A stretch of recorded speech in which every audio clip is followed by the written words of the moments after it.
you know. Do you really think I've fallen seriously in love with you? Huh? I realized that David didn't truly love me.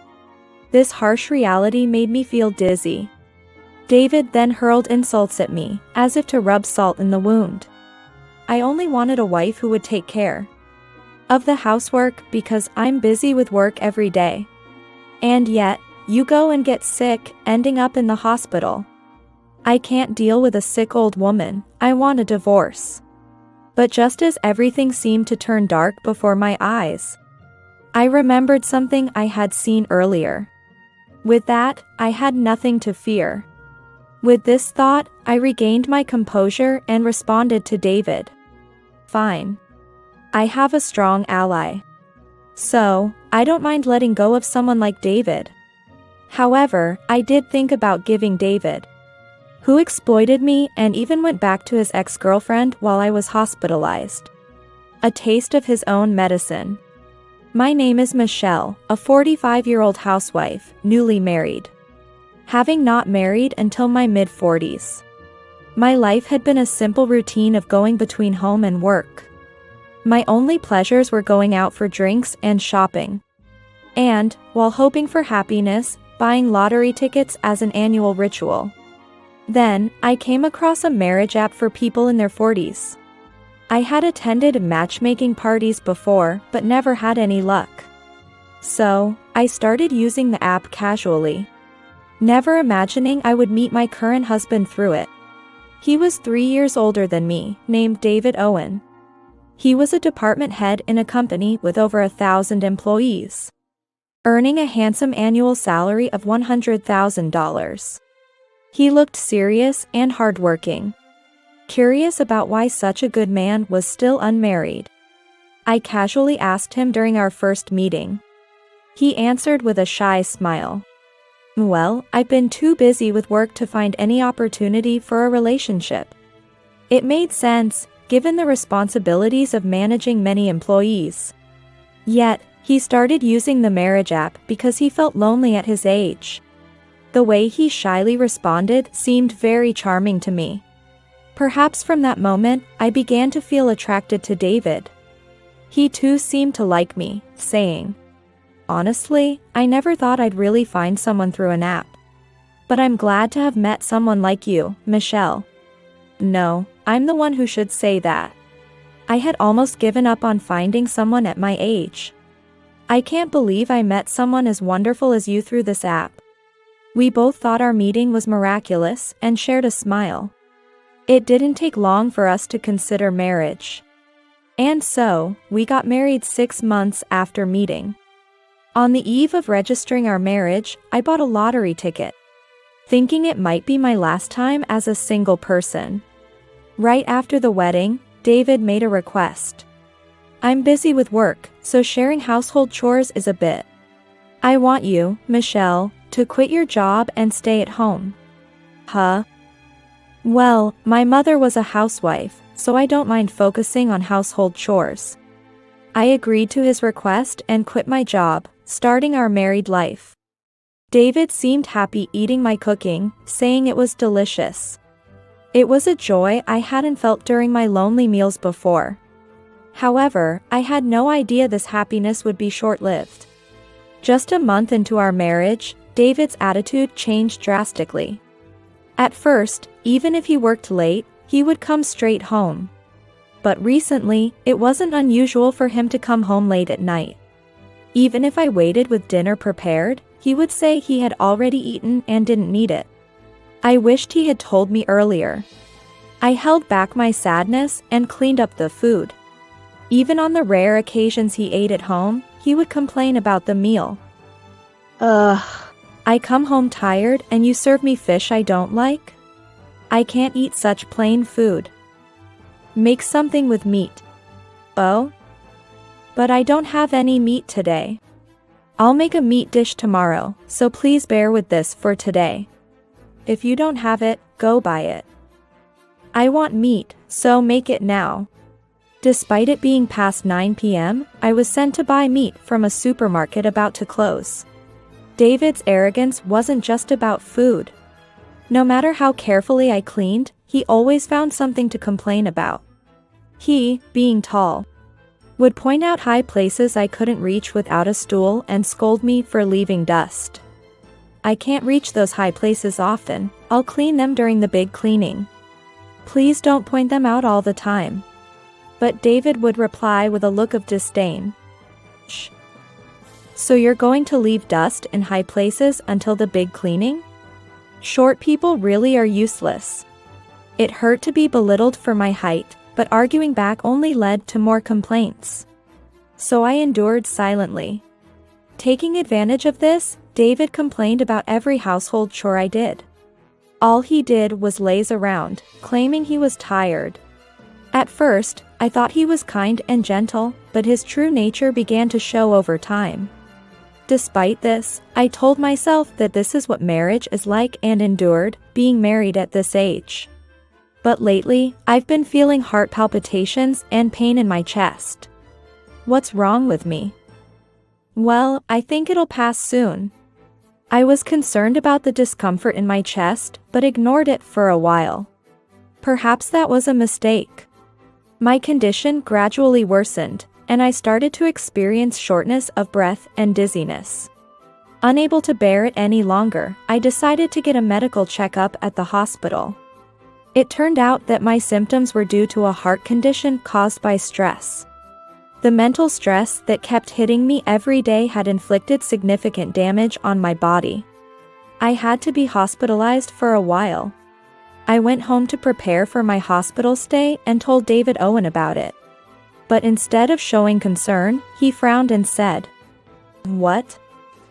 A long-term hospitalization? Seriously? What about the housework? Who's going to do all that? I'm sorry to inconvenience you.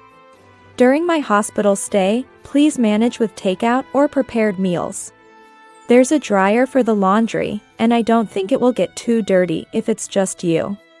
Hey. Are you saying I have to do all the housework? That's impossible. I'm too busy for that. I'm sorry. It's just until I get discharged. I apologized in desperation, but David remained in a bad mood.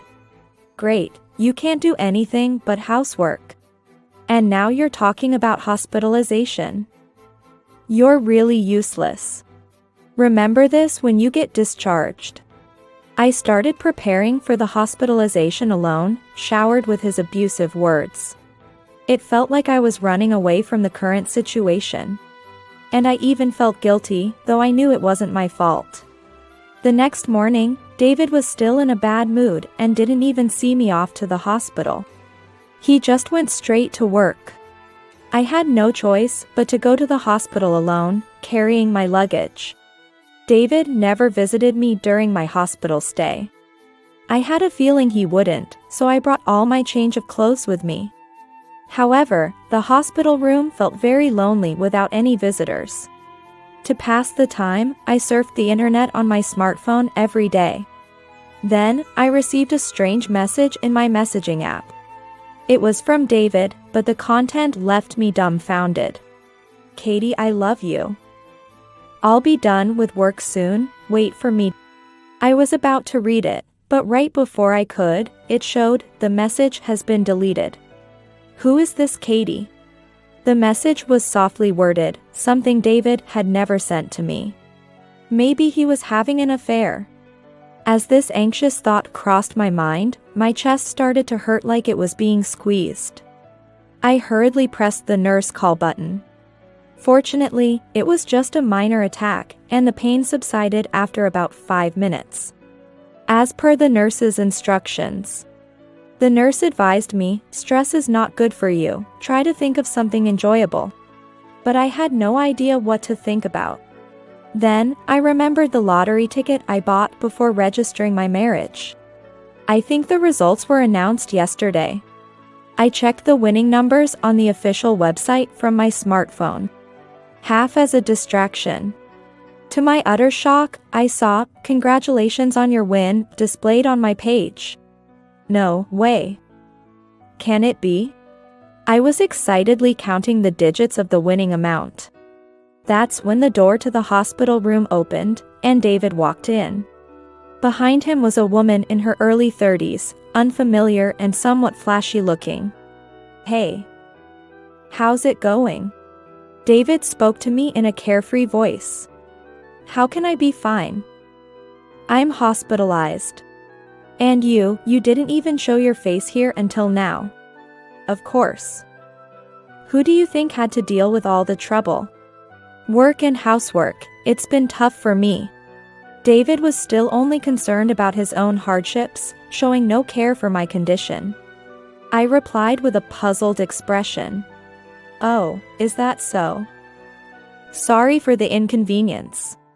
David, unfazed by my displeased tone, smirked and replied, "Michelle, you really are charmless." "Well, it's fine. From now on, you won't have to worry about inconveniences. Take your time in the hospital." "What do you mean by that?" David's cryptic words made me feel uneasy again. Then, he put his arm around the shoulder of the woman behind him and said smugly, "Now, she's taking care of my needs." "Right, Katie?" Katie was the name in the message earlier. The woman, snuggled up to David Owen, smiled coyly. Who is that woman?" "Ha! You're surprised, right? You were useless. So I reached out to my ex-girlfriend, Katie. She still loves me, so she came running right over." David was smug as he said this. I tried to stay calm and asked back, "Oh, an old acquaintance came to help out? I'm sorry for the inconvenience. I need to stay in the hospital for a while longer." As I spoke, the two of them burst into laughter. "This wife, she's a bit odd, isn't she? She doesn't get it at all." "Well, can't be helped, right? She never had a boyfriend till her mid-40s. David and Katie looked at me with utter contempt. I knew very well they were having an affair. I wanted to say that, but getting worked up would only strain my heart more. So, I deliberately kept my response calm. David, seeing my silence, said something unbelievable. "Anyway, I don't need a frail, old woman anymore. From now on, I'm staying with Katie." Saying that, David thrust a piece of paper with green writing at me. It meant he wanted a divorce. Even though I was trying to stay composed, I couldn't hide my turmoil. "Why? An ex-girlfriend means you broke up once, right? You were with me, and now you want to go back to her." When I asked, David replied with a look of disdain. "You know. Do you really think I've fallen seriously in love with you? Huh?" I realized that David had never loved me. Feeling this harsh truth, my vision started to spin. David then berated me further. "See? I just wanted a wife to do the housework because I'm busy every day. And then you go and get sick, landing in the hospital. I can't deal with a sick old woman, I want a divorce." My world darkened even more, but then I remembered something I had seen earlier. As long as I had that, I feared nothing. Thinking this, I regained my composure and retorted to David. "Fine." David's eyes widened at my unexpected reaction. "Huh? Are you serious? Without me, you have nowhere to go. Don't act tough." "I'm not acting tough. But make sure you properly file this divorce paper, okay?" I signed the divorce paper handed to me and returned it to David. "Oh. Okay. I'll take care of it. I'll file it tomorrow." David said this, still looking puzzled. Katie stared at me with a contemptuous gaze and a sly smile. "You must have accepted your fate against my youth and beauty." "Yeah. Right? I'm so proud. To think I could make Katie, the number one at the nightclub, mine. Even when we were dating, I thought she'd dump an older guy like me. No matter how popular I was at the nightclub. I've always been all about David. Once the divorce is filed, let's submit our marriage registration immediately. Nightclub? Number 1. David quickly covered his mouth at my reaction. All this time, I thought he was working hard, but he was going to that kind of club. Come to think of it, there were days after our marriage when he came home drunk, claiming overtime. His excuses for having already eaten now seemed suspicious. Katie, noticing my doubtful expression, spoke up. Doesn't matter, right? Anyway, David and I will be together. You're no longer needed. After saying that, Katie grabbed David's arm and left. While I suffered through my hospitalization, David decided to cheat and remarry. I couldn't forgive David for this. Even though I'd feel relieved after breaking up, I decided to give him a taste of his own medicine before that. I started planning my revenge on David. Later, while resting in the hospital room, I recovered smoothly and finally got permission to be discharged. Since David remarried and moved to Katie's apartment, I would live alone in our former house after discharge. Upon returning home, I immediately went to the bank to cash in my winning lottery ticket. It would take about a week to receive such a large amount. In the meantime, I searched online for a good lawyer. I wanted to investigate David's past relationships. Was their relationship really over before we got married? If they had continued their affair, I could claim compensation.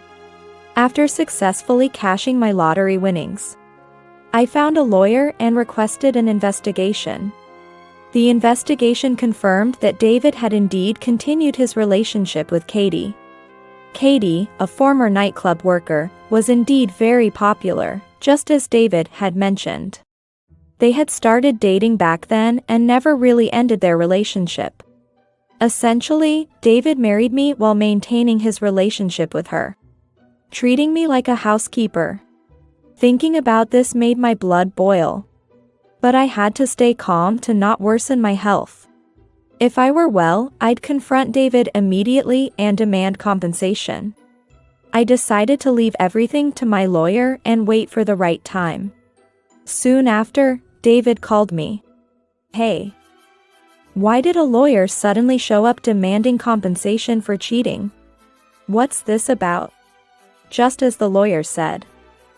Pay up quickly, or I'm fine taking this to court. Shut up. First of all, where did you get the money to hire a lawyer? Court cases cost money too. And the hospital bills must have been no joke. David, unaware of my financial situation, tried to use it against me. But his careless words backfired. Right. Despite being married, you didn't contribute to my hospital expenses. I spoke to the lawyer, and apparently, I can claim those costs from you too. David's careless remark turned the tables in my favor. David didn't say anything back, possibly thinking I messed up. From the other end of the phone, I could hear a woman's voice saying, "Let me listen for a bit." It was likely Katie eavesdropped on the conversation. Hey. Do you even have the right to claim compensation? You got sick on your own and left your husband hanging. I was the one who took care of him, so if anyone should pay compensation, it's you. Right. Exactly. David, bolstered by Katie's presence, regained his confidence. But I calmly replied, "Oh? Didn't the lawyer tell you? They've already investigated that David continued his relationship with Katie after we were married. I hired a competent lawyer, so there's no escaping this. Stop bluffing. You keep saying this, but you don't have that kind of money." That's right. Despite your high income, you only gave me a monthly allowance of $1,700. I had to manage the rent, utilities, and groceries with that. Maybe that's worth claiming for compensation too. David had always been unfair to me. So, whatever he said only dug his grave deeper. A court case would clearly be in my favor. Keeping a meticulous record on the household budget app would serve as evidence. David still thought I was just bluffing. A competent lawyer, huh? That's a lie. Your lawyer can't be that great. Anyway, I won't be fooled. So, I sent him the link to the law firm I found online. This is the law firm I hired. You got their business card, right? The lawyer's photo was on the website. David must have been shocked to see it. This is a famous law firm, isn't it? Where did you get the money to hire them? Hearing David's flustered voice, I figured it was time to reveal the truth. Actually, I won $5 million in this year's lottery, including the consecutive numbers prize. What? My revelation stunned David and Katie. No way. I never heard about you buying lottery tickets. I bought them with the money I earned before we got married. I didn't think I needed to report every little thing, did I? There was silence for a while, then David spoke in a panicked tone. You're home right now, right? I'm coming over, wait for me. What could David possibly want now? 20 minutes later, David arrived alone at my house, surprisingly with a cheerful demeanor. Michelle. I came to talk about dividing the assets. Huh? Dividing assets? David. When he came over looking pleased, I wondered what he could possibly be thinking. But really, I was speechless at the absurdity of what he said. Yeah, you bought the lottery ticket before marriage. But you cashed it after we were married, right? Then, as your husband, I should be entitled to half of it, right? Sorry, but that's impossible. I cashed it after our divorce was finalized. And the cause of our divorce was your infidelity. Don't say that. We were once married, so please. Even just a quarter would be fine. David said this while pleading with his hands together. I firmly rebutted his convenient proposal. No way. Not only will I not divide any property, but I also need to receive compensation from you. Well, about that. David seemed to be desperately thinking of something in his favor. Listen. The truth is, I was deceived by that woman. She was only interested in my job and came to me for that reason. She's a night worker, so she has lots of clients, and I think she might be involved with other men too. So what? What are you trying to say? Basically, I'm a victim who was deceived, not someone who cheated. Of course, I'll break up with her and never cheat again. So, can we start over? I was astounded by his ridiculous excuses. You think such nonsense is going to work? You definitely cheated. Look, there's plenty of evidence right here. I said this while scattering photos of David's infidelity on the table. The pictures showed David with his arm around Katie, entering and exiting a hotel. And scenes suggesting intimate activities in a park corner. All of them were clear evidence of his infidelity. Damn it. Collecting such things. David, looking frustrated, picked up the photos and spoke. Then, to add insult to injury, Katie appeared. Apparently, she had followed David but had been hiding in the shadows to observe the situation. Hey, David. Who are you calling a deceiver? Stop saying whatever you want. You were the one who came crying to me, right? Gah. Katie, you heard that. David seemed to be at his wit's end. Katie, having heard all of David's selfish justifications, was furious. Don't belittle me because I'm a former nightclub worker. I've always loved you, even after we broke up. What are you going to do about these feelings now? I'm sorry, I was wrong. Surrounded by two women, David was completely subdued. I was so happy when David came to rely on me. You trampled on these feelings, so I'll be claiming compensation from you too. Hey. Why do I have to pay compensation to my affair partner? Affair partner? We were legally married for over a month, weren't we? Well, technically it was an affair, so. Seeing David's distressed expression, I almost burst out laughing. David. You can't sweet-talk your way out of understanding a woman's heart. David seemed completely disheartened by my words. With the matter seemingly resolved, I decided to call one more person who had been listening in. You can come out now. Huh?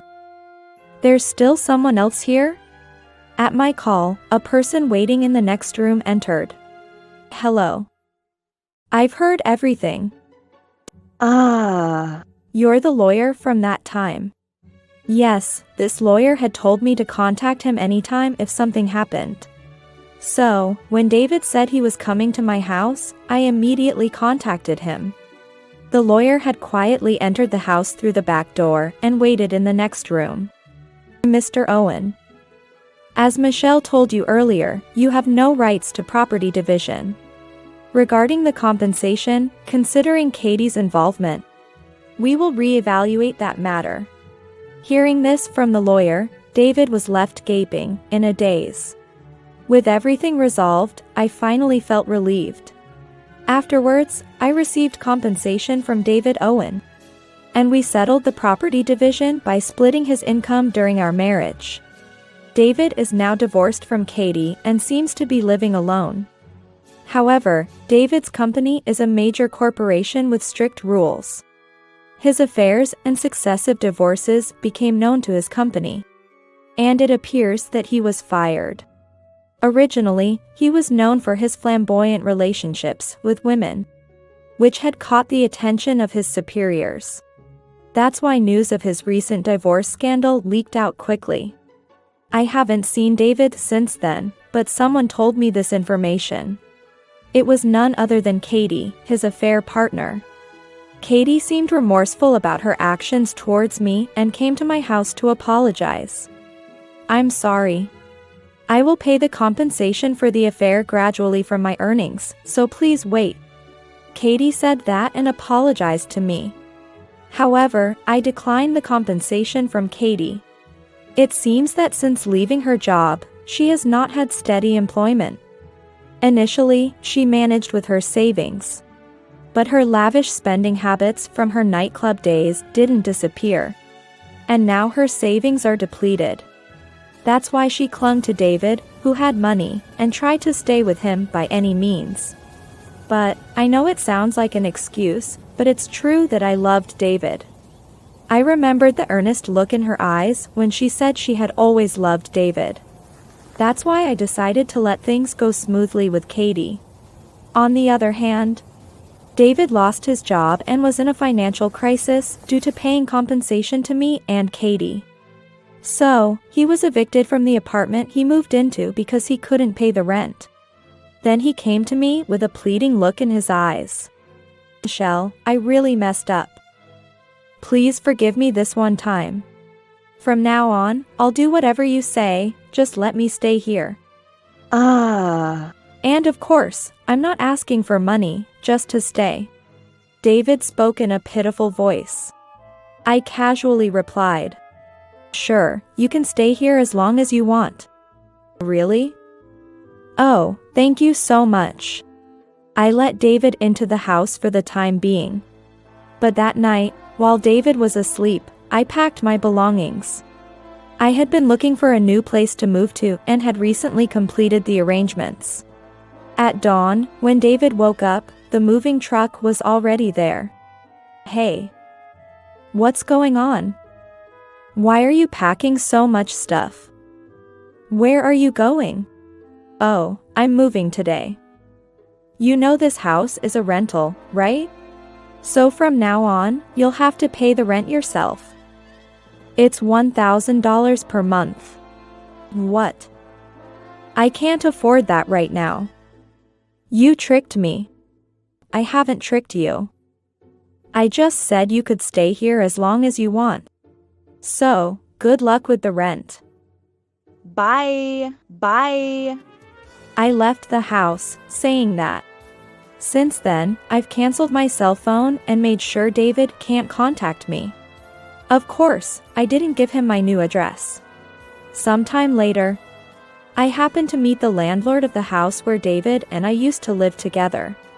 When I asked about David, it seems he left because he couldn't pay the rent. Where he went is unknown to anyone. Well, I've left David to his own devices, and am now living a luxurious life in my dream high-rise condo. The window offers a panoramic view of the city, truly a prime location. As for my health, I've completely recovered from the stress of being apart from David. The high-rise condo has a fitness room on the first floor, so I can exercise every day. Also, since it's pet-friendly, I've started keeping a Pomeranian, which I've always loved. From now on, this female Pomeranian named Mocha is my precious family. But even though I got $5 million from the lottery, I can't just play around. I've always liked working. So I decided to be rehired by the company I worked for before my marriage. Coincidentally, I saw a mid-career recruitment ad on a job site the day I moved. When I inquired, it turned out they were struggling to find good personnel after I left. So, when I asked to be rehired, my supervisor was delighted. Now I'm comfortable in my cozy residence and familiar work environment. I've achieved the ideal lifestyle. Although I wasn't blessed with a happy marriage, from now on, I plan to enjoy living life my way. That is the greatest happiness for me now.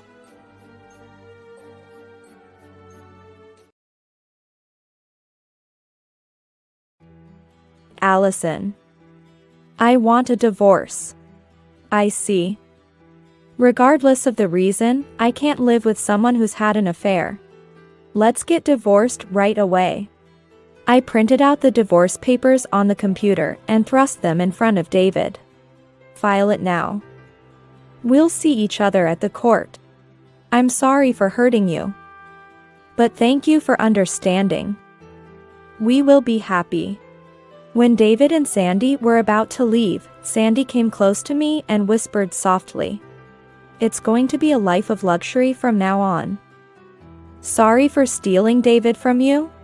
After saying that, Sandy showed a triumphant expression, linked arms with David, and left. After all the procedures were completed, Sandy stretched out and spoke to me. Finally, it's over. Well, it had to be done for me to be happy with David. Good luck living on beans, Allison. With a triumphant expression, Sandy looked down on me and laughed. I didn't respond, and David, looking puzzled, joined in the conversation. Why does it turn into a conversation about Allison being poor after divorcing me? Huh? Because you're divorcing the high-earning David. So the housewife Allison will lose her income, right? Hearing Sandy's words, David burst into laughter. What are you talking about? Poor life is on our side. My name is Allison. I'm a working housewife. My job is very busy, and I spend a lot of time away from home. David supports me by taking care of all the household chores in my place. Essentially, he's a full-time house husband. We've been married for only 3 months. Despite being newlyweds and my frequent absences, David never complains and always comforts me when I'm tired from work. I truly appreciate him. We had a harmonious marriage, but we never thought the arrival of someone would drastically change our situation. One day, when I came home, David spoke to me. "Can I invite an old friend over to our house?" "That's fine, but it's unusual for you to invite someone over. I met them after a long time recently. We had a great time and agreed to meet again. I wanted to introduce them to you." David explained the situation with a smile. Seeing his face made me smile too. "I see, thank you. I can take the next weekend off, so please ask them if they're available." "Got it. Thanks, Allison. Looking happy, David immediately started sending a message on his smartphone. I hardly ever see David angry or in a bad mood. I love David for his kind, honest nature and his carefree smile. David's old friend, named Sandy, was available the next weekend to come over. David was very fond of this person. He must be a wonderful man. I was also looking forward to meeting Sandy. Next weekend. Today, Sandy is coming to visit our house. David has been cooking various dishes since morning to entertain his childhood friend. David's cooking skills are exceptional, especially his cooking. The delicious-looking dishes were lined up on the table. Sandy would surely be pleased. Sandy seems to be nearby. I'll go pick up. Saying that, David left to pick up Sandy. Our house is in a high-rise condo, with a concierge always stationed at the entrance. First-time visitors often get confused, so we make it a point to go pick up our guests. I was excited to meet him, wondering what kind of person he would be. Then, I heard the entrance door open. "Come in, please. Thank you for having me." Hearing the conversation, I was puzzled. The voice was higher than I expected for a man. When Sandy entered the living room, I was surprised. Wow, what a room! It's so luxurious. Before me was a woman looking around the room curiously. David. This person. Let me introduce you. This is my childhood friend, Sandy. Sandy, this is my wife, Allison. Nice to meet you, I'm Sandy. Nice to meet you too. I hurriedly returned the greeting. I had assumed from David's childhood friend and the gender-neutral name, Sandy, that a man would be coming. David could have mentioned it was a woman. Despite feeling a bit uncomfortable, David and I decided to entertain Sandy. When we went to the dining table for the meal, Sandy naturally sat next to David. Normally, I would sit next to David, right? Though I thought so, David didn't seem to mind. It wasn't a formal occasion, so I didn't say anything. But Sandy purposely moved her chair closer to David. This is an amazing house, isn't it? The furniture is luxurious, and everything is so nice. Right? We can live like this thanks to Allison. Is that so? Supporting each other as a couple? Sandy looked up at David, gazing into his face. She never once looked at me, and I was just staring as the two of them talked. Watching Sandy touch David occasionally while chatting happily, I felt uncomfortable. David seemed not to mind at all. But it was easy to imagine that Sandy did not think of David as just an old friend. Staying silent so as not to spoil the mood, David suddenly turned to me and said, "See?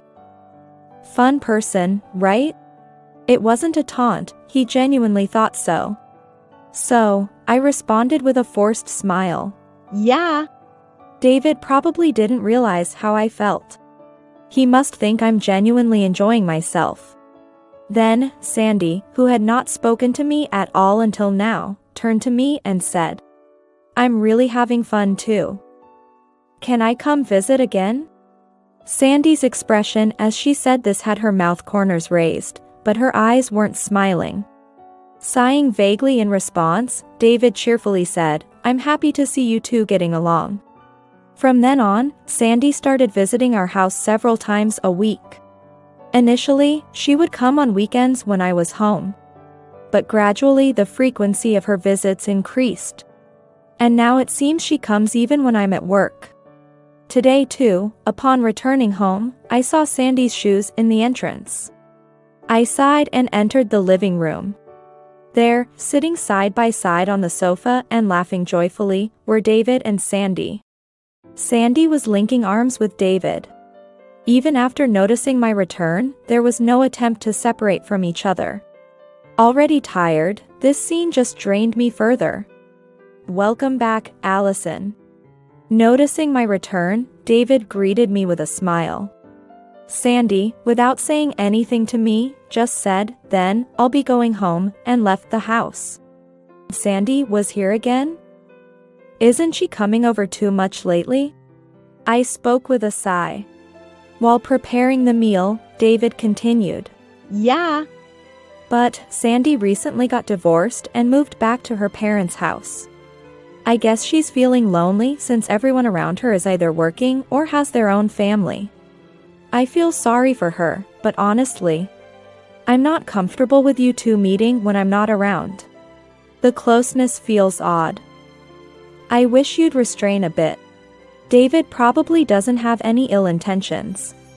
He genuinely wants to help an old friend in need. However, I couldn't feel good about Sandy, who touches my husband casually in front of his wife and intrudes into a married couple's home during the day. Hearing my request, David apologized and said he would reduce the meetings with Sandy. I had no choice but to trust David's words. However, Sandy still continued to visit our house. Even so, when she targeted the time when I was at work, I never encountered her directly. Then, why did I realize Sandy's visits? Because Sandy deliberately leaves a trace by folding the toilet paper into 3. Knowing that neither David nor I fold the paper like that, she intentionally leaves her mark. Clearly, it was a provocation. Although the frequency has decreased, she still comes every week, prompting me to express my concerns to David again. I did talk to her. She says, okay, at the time. But then she starts crying at the entrance, saying things like it's tough, it's sad. I find it hard to send her away. Unable to blame David further, I just asked him to keep asking her to refrain from visiting. David always apologized, but the situation did not improve. About a month after Sandy's first visit, she continued to come to our house. And I was mentally exhausted. I wanted to find a way to stop Sandy's visits. With that thought, I headed to a place I wouldn't normally go alone. It was David's parents' house. Maybe there would be a clue to solve this, considering the childhood friends, including their families, might have interacted. I rang the doorbell of my in-laws' house, albeit reluctantly. I usually avoid this place for a reason. Oh, Allison, you're alone? It's been a while, Mother. Seeing me alone, my mother-in-law made a blatantly displeased face. The reason was this mother-in-law. I was disliked by her. So, what brings you here all of a sudden? Nothing in particular. I hadn't shown my face for a while, so I thought I'd come to greet you. Your visit doesn't make me happy at all. I could tolerate it if David was with you, but I don't want to waste my time on you alone. Being spoken to this harshly was almost refreshing. Arguing back would only make things worse. The best strategy was to smile and let it pass. Such an uncharming daughter-in-law. If someone like Sandy were my daughter-in-law, we could have built a good relationship. I was surprised to hear Sandy's name from her. It was fortunate that the topic came from her, so as not to arouse suspicion. My mother-in-law continued talking without paying me any mind. David and she have been close since they were young. She used to say, I will marry David. And then, he ends up marrying a woman who can't even manage household chores, who doesn't care for her family. I'm really disappointed. I'm sorry for my shortcomings. Without making excuses, I admitted my fault. Yet, my mother-in-law kept grumbling about me, repeating, he should have married Sandy, several times. If David and Sandy were to marry, my mother-in-law would be overjoyed.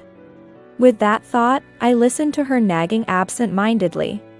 2 months after Sandy's first visit, her visits continued.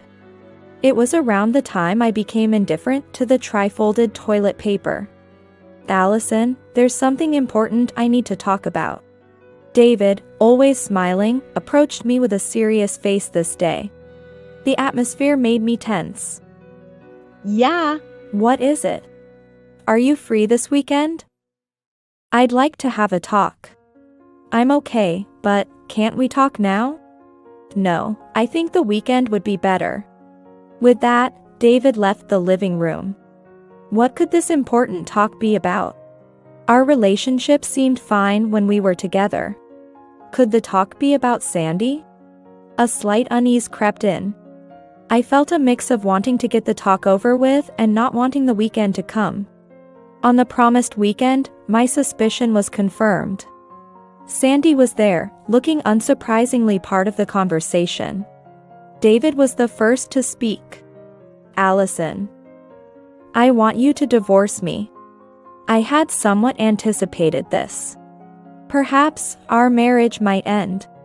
Yet, I had hoped he would choose me in the end. To think our marriage could end so abruptly over one woman, not even half a year in. It felt like a blow to the head, making me dizzy. I like being depended on. You being busy with work and leaving the housework to me made me feel needed. It made me feel like I was supporting you. I thought so, too. Dispelling stereotypes that men should work outside and women should do housework. Supporting each other with what we're good at or enjoy seemed right. I thought we could make it work with David. But she can't do anything on her own. She can't live without me. I have to support her. David truly believed that. His desire to help those in trouble, to be the support, was genuine. Whether it's right to abandon his wife to help someone else is questionable, though. Glancing at Sandy, she looked down, not seeming remorseful at all. A remorseful person wouldn't sit deeply on a sofa with crossed legs. Probably looking down on me, thinking she finally stole David. This might be considered one of David's flaws. Suddenly, worrying about it seemed foolish. David's nature won't change. Even now, he probably feels a bit guilty, but his actions stem from a spirit of helping others. If I thought of it as service, continuing to refuse divorce. Believing he could cut ties with Sandy seemed unlikely. Staying married to David felt like a lifelong issue. Divorcing seemed the quickest solution. I see. Regardless of the reason, I can't live with someone who's had an affair. Let's get divorced right away. I printed out the divorce papers on the computer and thrust them in front of David. File it now. See you later at the court. David seemed taken aback by my quick action but took the divorce papers and started filling them out right there. I'm sorry for hurting you. But thank you for understanding. We will be happy. Saying so, David handed me the filled-out divorce papers. I silently accepted them.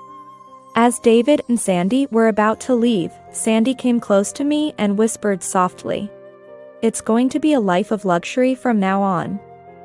Sorry for stealing David from you?" After saying that, Sandy showed a triumphant expression, linked arms with David, and left. They seem to have a big misunderstanding, but it's not my place to correct it now. Regarding the divorce, I decided to hire a lawyer and go through settlement negotiations. Since we didn't have children, the discussion would mainly involve dividing assets. Today, David, Sandy, and I were supposed to meet at the lawyer's office to talk.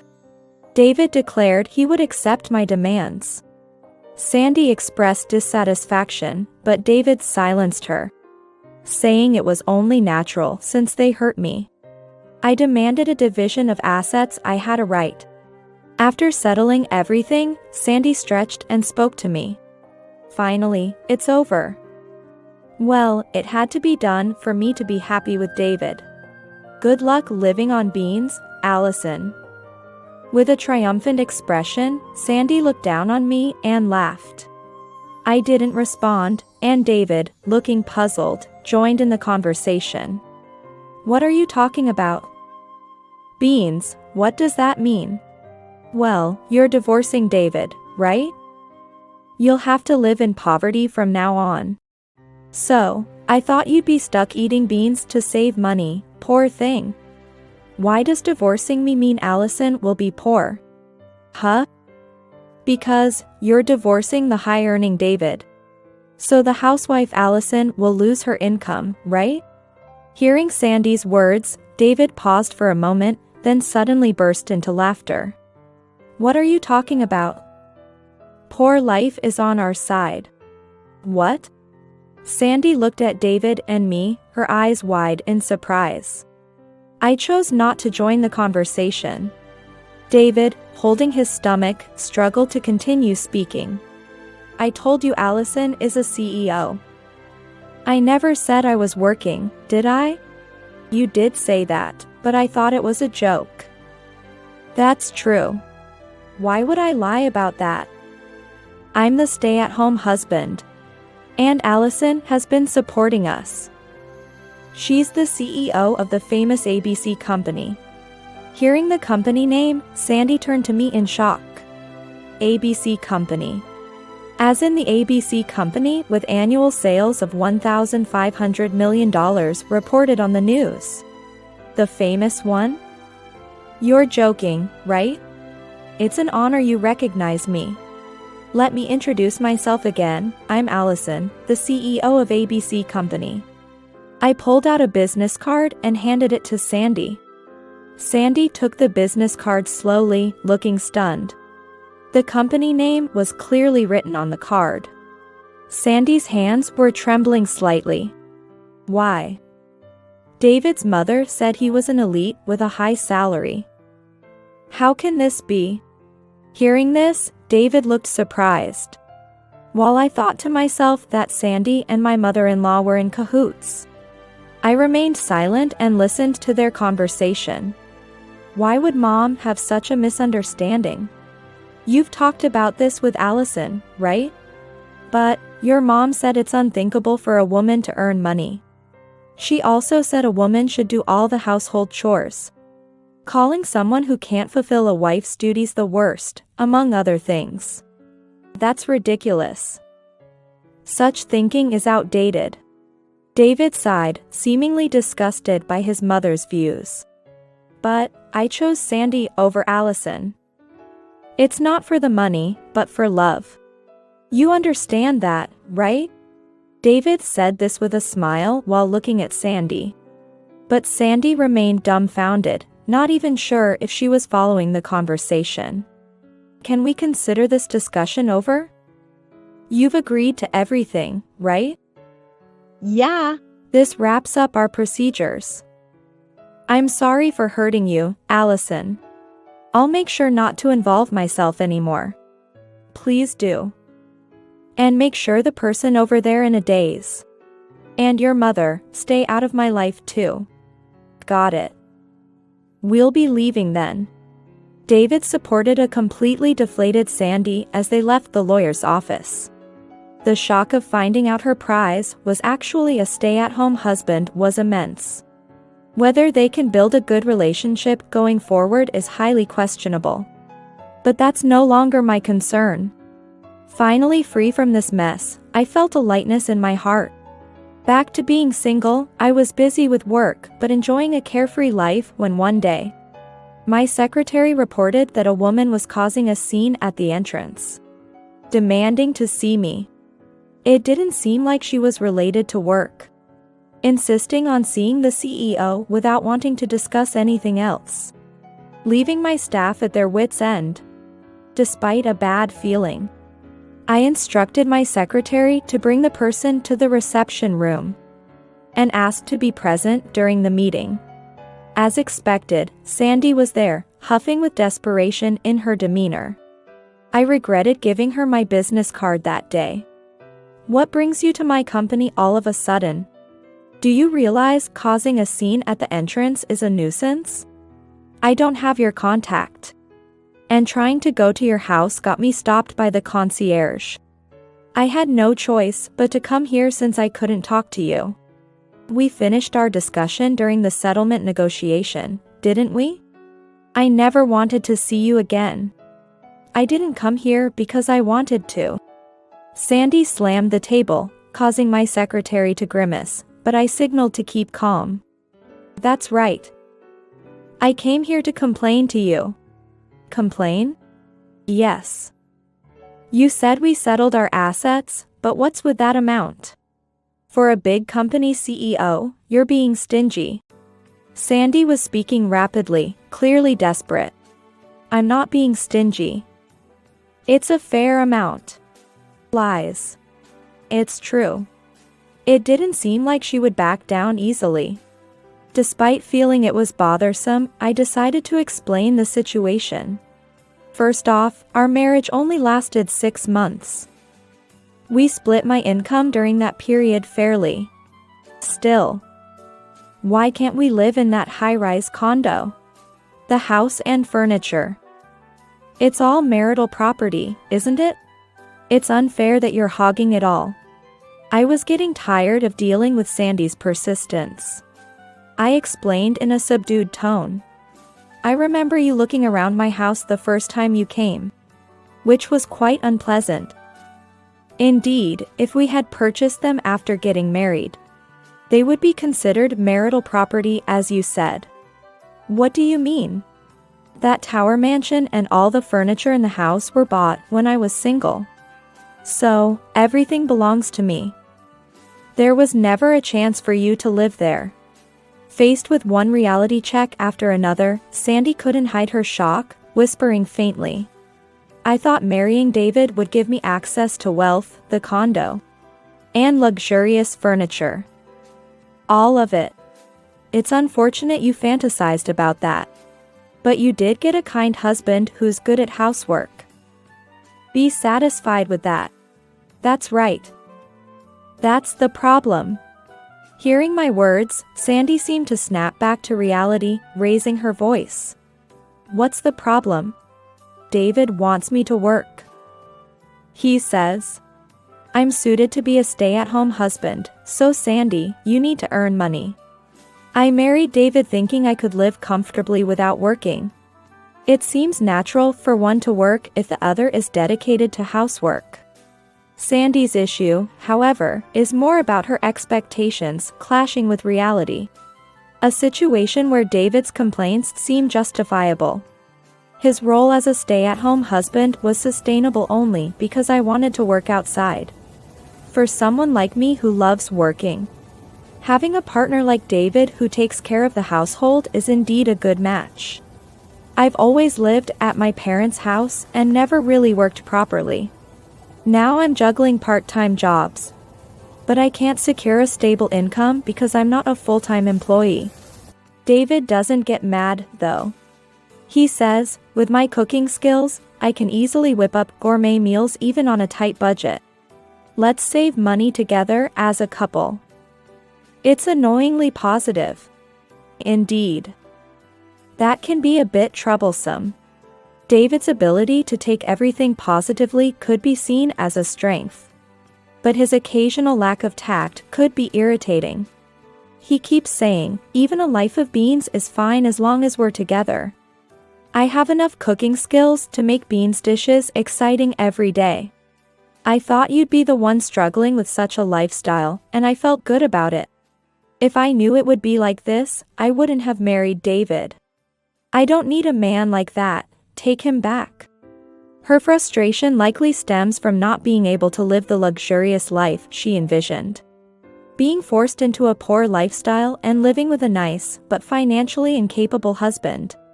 It's karma for being so self-centered. Yet, she blames me and takes out her frustration on me as if it's my fault. However, I couldn't care less. I couldn't care less about how you feel, and I don't need a cheating man either. Is that all you came here for? Then, please leave. As I said this, my secretary didn't wait for Sandy's reply and quickly called security to escort her out. I could hear her protesting in the hallway, but her voice gradually faded away. Feeling reassured by my secretary's decisive action to instruct security to turn away such intruders, I sighed deeply. I've had enough of these troubles. Since then, there hadn't been any more attacks from Sandy, and I was enjoying peaceful days at work. One day, as I was leaving the office without having to work late, someone suddenly grabbed my arm. Shocked and unable to speak, I fearfully looked to see my mother-in-law glaring at me with fury. "There you are. I've been waiting for hours, and you never showed up. How dare you didn't let your mother-in-law into your home and instead turn her away? What kind of nerve do you have?" Here comes another troublesome figure, my mother-in-law. I had forgotten there was one more annoying person to deal with. The sheer persistence of waiting for me to leave work sent shivers down my spine. I responded firmly, hiding my unease. "David and I are divorced, so we're strangers now. I have no reason to let unrelated people into my home. I've made it clear to the building landlord that only those I approve can enter." "You're so insolent. Respect your elders," she shrieked in a pitch I had never heard before, which was incredibly unpleasant. "I would, if there was anything about you worth respecting. But there isn't. Now, why are you ambushing me? What do you want?" Ambush sounds so negative. "I came all this way because I have something important to say to you. I didn't ask for it. I wanted to run away from this situation immediately. But I knew avoiding her might lead to more ambushes. I didn't want to encounter this person again. So I decided to hear her out, planning to end this once and for all. Why didn't you honestly tell me David wasn't working? It's your fault I'm in this mess now because you deceived me. I've told you multiple times. I was the one working outside, and David was taking care of the home. You're the one who always called me a liar or ignored me. Blaming me for her own misunderstandings was inconvenient. Then you should have made sure I understood. I started living with David and his wife thinking I could enjoy a luxurious life. But the house isn't a high-rise condo, and it's beans every day. I can't take it anymore. So, you were also after the money. Like Sandy, you suffer because you rely on others' wealth. Shut up. It's all your fault I'm suffering like this. You should pay for my living expenses for the rest of my life. That's absurd. There's no way that's going to happen. Didn't your husband work? Even if David and Sandy lack the means, you should be able to get by for the time being, right? Yes. My father-in-law is still alive but has been on long-term assignments away from home for many years, rarely returning to his family home. Nonetheless, there were occasions when we met, and he always treated me very kindly. Dealing with my mother-in-law's nagging was a hassle, but thanks to my father-in-law, I could bear visiting my in-laws. Well, that's... She responded hesitantly. The last time your father came home, he found out about David's remarriage to Sandy, and he divorced me. He even kicked me out of the house, so I decided to live with David and his family. It's natural to be questioned when a son's wife has suddenly changed. Given my mother-in-law's nature, she probably spoke ill of me, making my father-in-law uncomfortable. But even after separating from my husband, I thought living with David, who I assumed was wealthy, would allow for a luxurious life. I was too assertive to him, and now I can't even turn to my husband for help. I'm truly appalled. Your husband was a compassionate man who treated me kindly. If you had reciprocated his feelings, he surely would have helped you. However, what you're facing now is the result of your disregard for others. I won't help you at all. Initially, my mother-in-law seemed somewhat contrite. But as I firmly refused to offer any assistance, her expression filled with anger again. How terrible. Inhuman. After all I've done to appeal to you. No matter what you say, it's fine. If you continue to cause a scene, I'll call the police. You're causing trouble in front of my company. Hearing the word police, my mother-in-law's face turned pale. She bit her lip in frustration but left without saying anything more. Her departing figure was slumped, carrying an air of despair. From what I heard from a lawyer, David, Sandy, and my mother-in-law are still living together. David intended to remain a stay-at-home husband, but realizing that Sandy and my mother-in-law couldn't earn enough for the three of them, he decided to look for a job. However, without a valid reason for not working for several months, David could only find employment at a low-paying company. Ultimately, David's salary alone wasn't enough, and Sandy and my mother-in-law had to take up part-time jobs to barely make ends meet. When David was in charge of the household, the house was spotless, and he prepared homemade meals every day. Now, with everyone working, the house is a mess, meals are mostly pre-made, and arguments have increased. Meanwhile, I was living a comfortable life. I could hire a cleaning service to keep my house tidy, and there were plenty of delicious options for dining out or delivery. I actually enjoy cooking when I have the time. Occasionally cooking for a change of pace isn't bad at all. I was enjoying my carefree solo living. As for work, a company that I started dealing with turned out to be my father-in-law's employer, allowing me to meet him again. Allison, I'm truly sorry. My foolish ex-wife and son have hurt you. No amount of apologies can suffice. He apologized to me, but there was nothing wrong on his part in this situation. Please don't apologize. Though we're no longer family, I hope we can still have a good relationship moving forward. With a slight smile, my father-in-law thanked me. I've had enough of relationships for a while. For now, I'm focused on dedicating myself to work.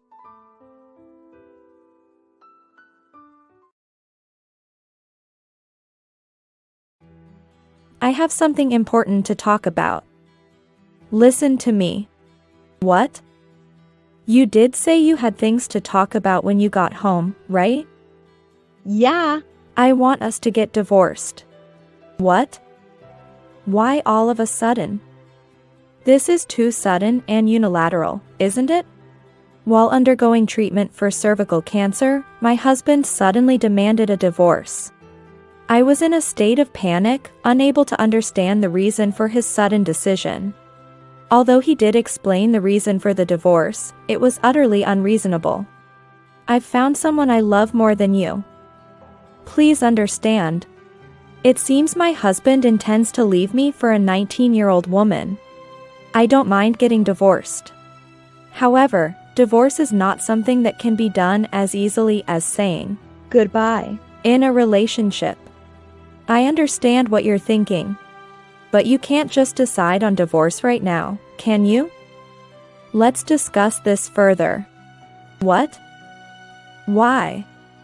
No matter how much we talk, my feelings won't change. Just give up and let's get divorced.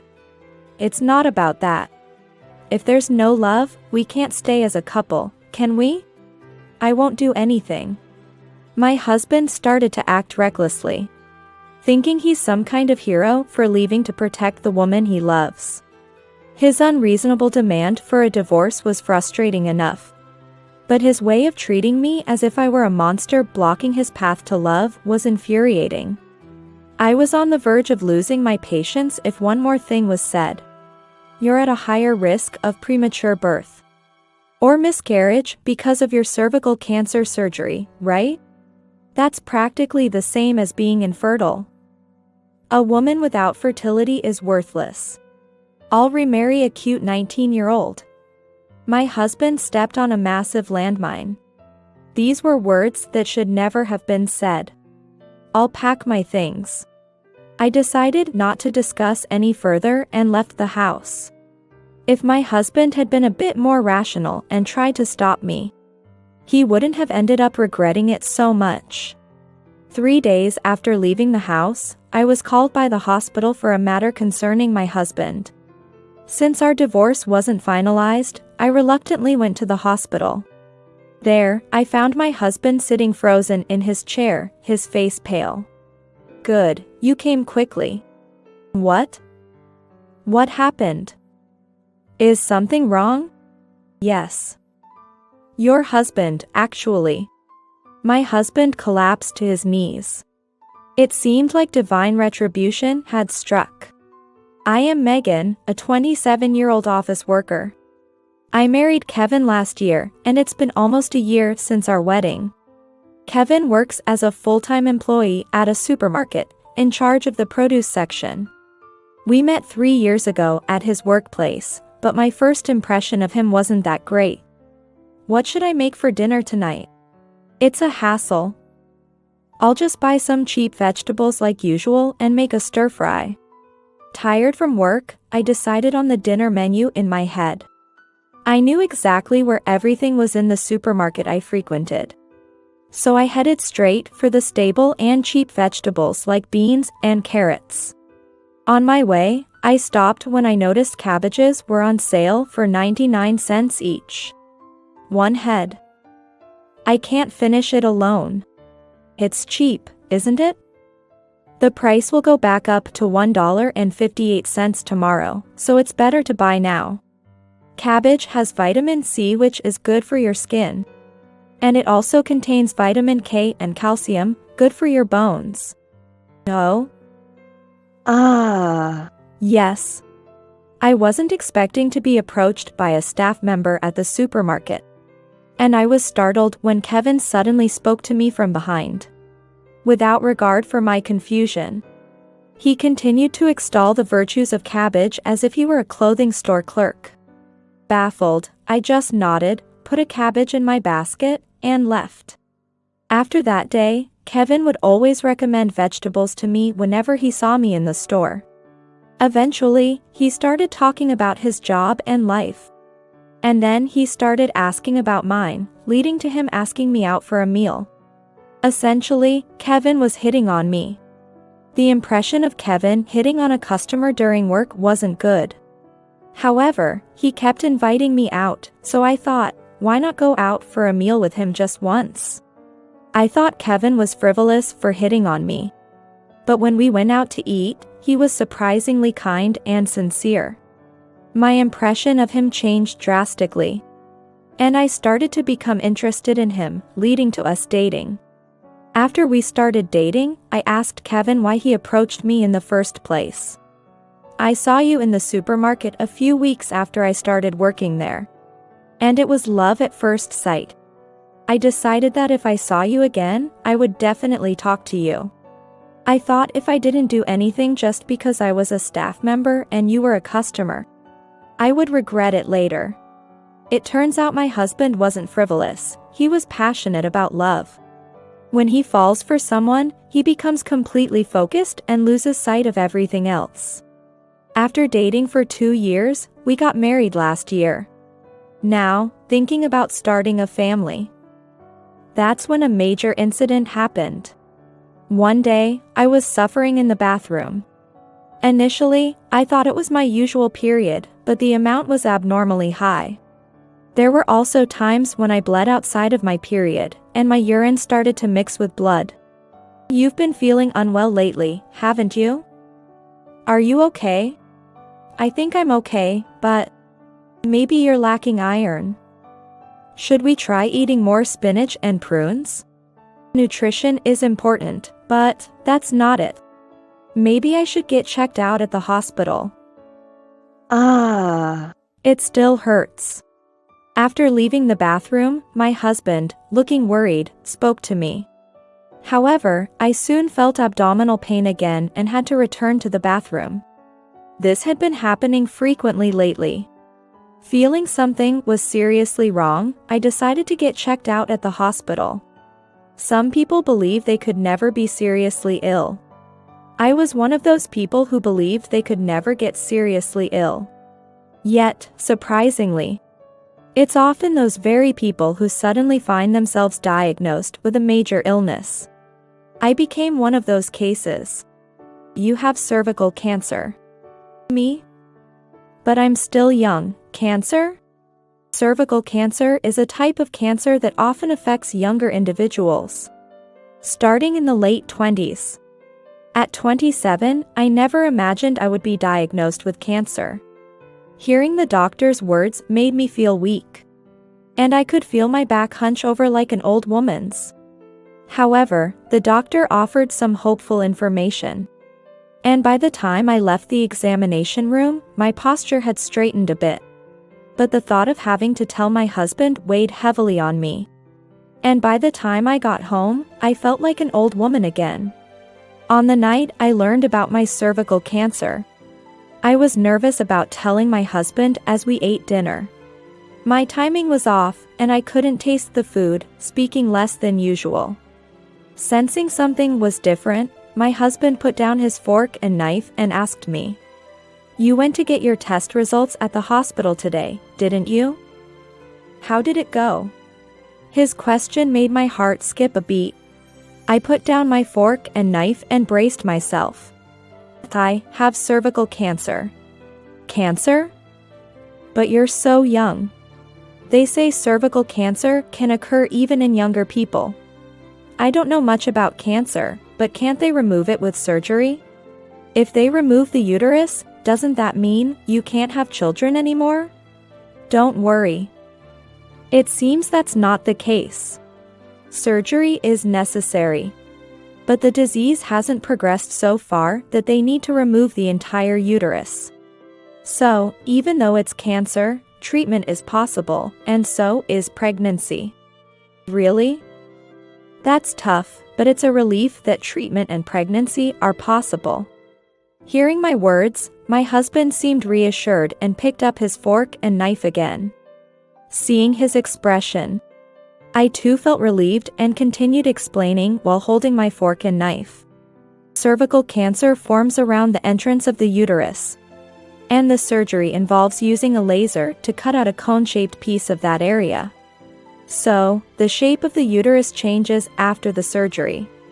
This change increases the risk of premature birth and miscarriage. But don't worry too much.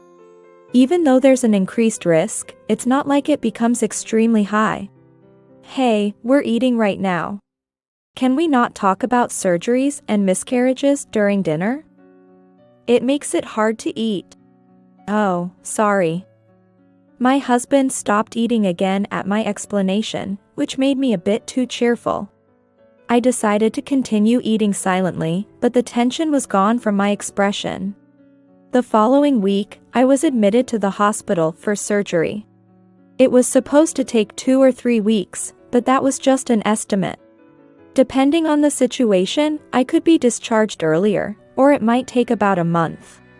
The thought of possibly spending a month in the hospital worried me about my husband's well-being. Make sure you eat properly. Don't fall into a bad diet. I always eat with balance in mind. You're the one who doesn't eat vegetables. And make sure you wake up on time for work, so you don't get late. I'm the one who wakes up earlier for work. You're the one who wouldn't wake up even if I tried. It seems my concerns were unfounded. My husband can manage on his own just fine. When my hospital stay began, I felt anxious about undergoing my first major surgery. And I couldn't sleep at all on the first night. Perhaps sensing my anxiety, my husband visited me the next day and avoided any talk of illness or surgery. This time of year, we get a lot of new student workers. A college guy started in the produce section. And 3 students joined the cashiers, or was one of them a freelancer? I don't remember since I don't go to the cashier section much. Maybe I'll check next time.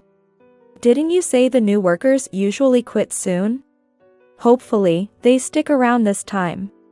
That's the seafood section. It's tough work there, so it can't be helped. I never thought such mundane conversation could feel so precious. Talking with my husband made me feel like I was at home, bringing me a sense of normalcy. However, on the day of my surgery, I was overwhelmed with anxiety. The nurses tried to comfort me, but as the surgery time approached, their words started to blur due to my increasing nervousness and tension. As I was taken to the surgery room, I felt an urge to run away from the fear. But after entering the surgery room and some time had passed, I realized the surgery was over without me fully understanding it. It lasted about 6 hours, but all I have is a vague memory of it. Under general anesthesia, the surgery I feared so much was over before I knew it, leaving me feeling anticlimactic. Now that the surgery was over and I felt relieved, I was excited about sharing my first surgery experience with my husband. But on the day of the surgery and the following day, my husband didn't visit the hospital. There was no response to my messages. Why wasn't he even contacting me? 5 days after the surgery, just as I was starting to feel upset, my husband finally visited the hospital. "How are you feeling? You seem a lot better than I thought. Do you know how many days it's been since the surgery? You haven't replied to any of my messages. Sorry about that. I'm alone at home now, so I have to handle work and everything at home. I planned to contact you, but I always ended up falling asleep. Well, it's okay. Recovery is going well, and it looks like I won't be in the hospital for a month. That's good to hear. Are you eating properly? After surgery, your body is weak, so it's good to eat soft, leafy vegetables like Napa cabbage and cabbage, which are rich in water. Make sure you eat those. I eat what the hospital serves, so there's not much I can do about it." I had planned to unleash all my frustrations on my husband, but his words reminded me of the inconvenience I was causing him, and I couldn't bring myself to be too harsh. While my husband is capable of living on his own, it doesn't mean he isn't burdened.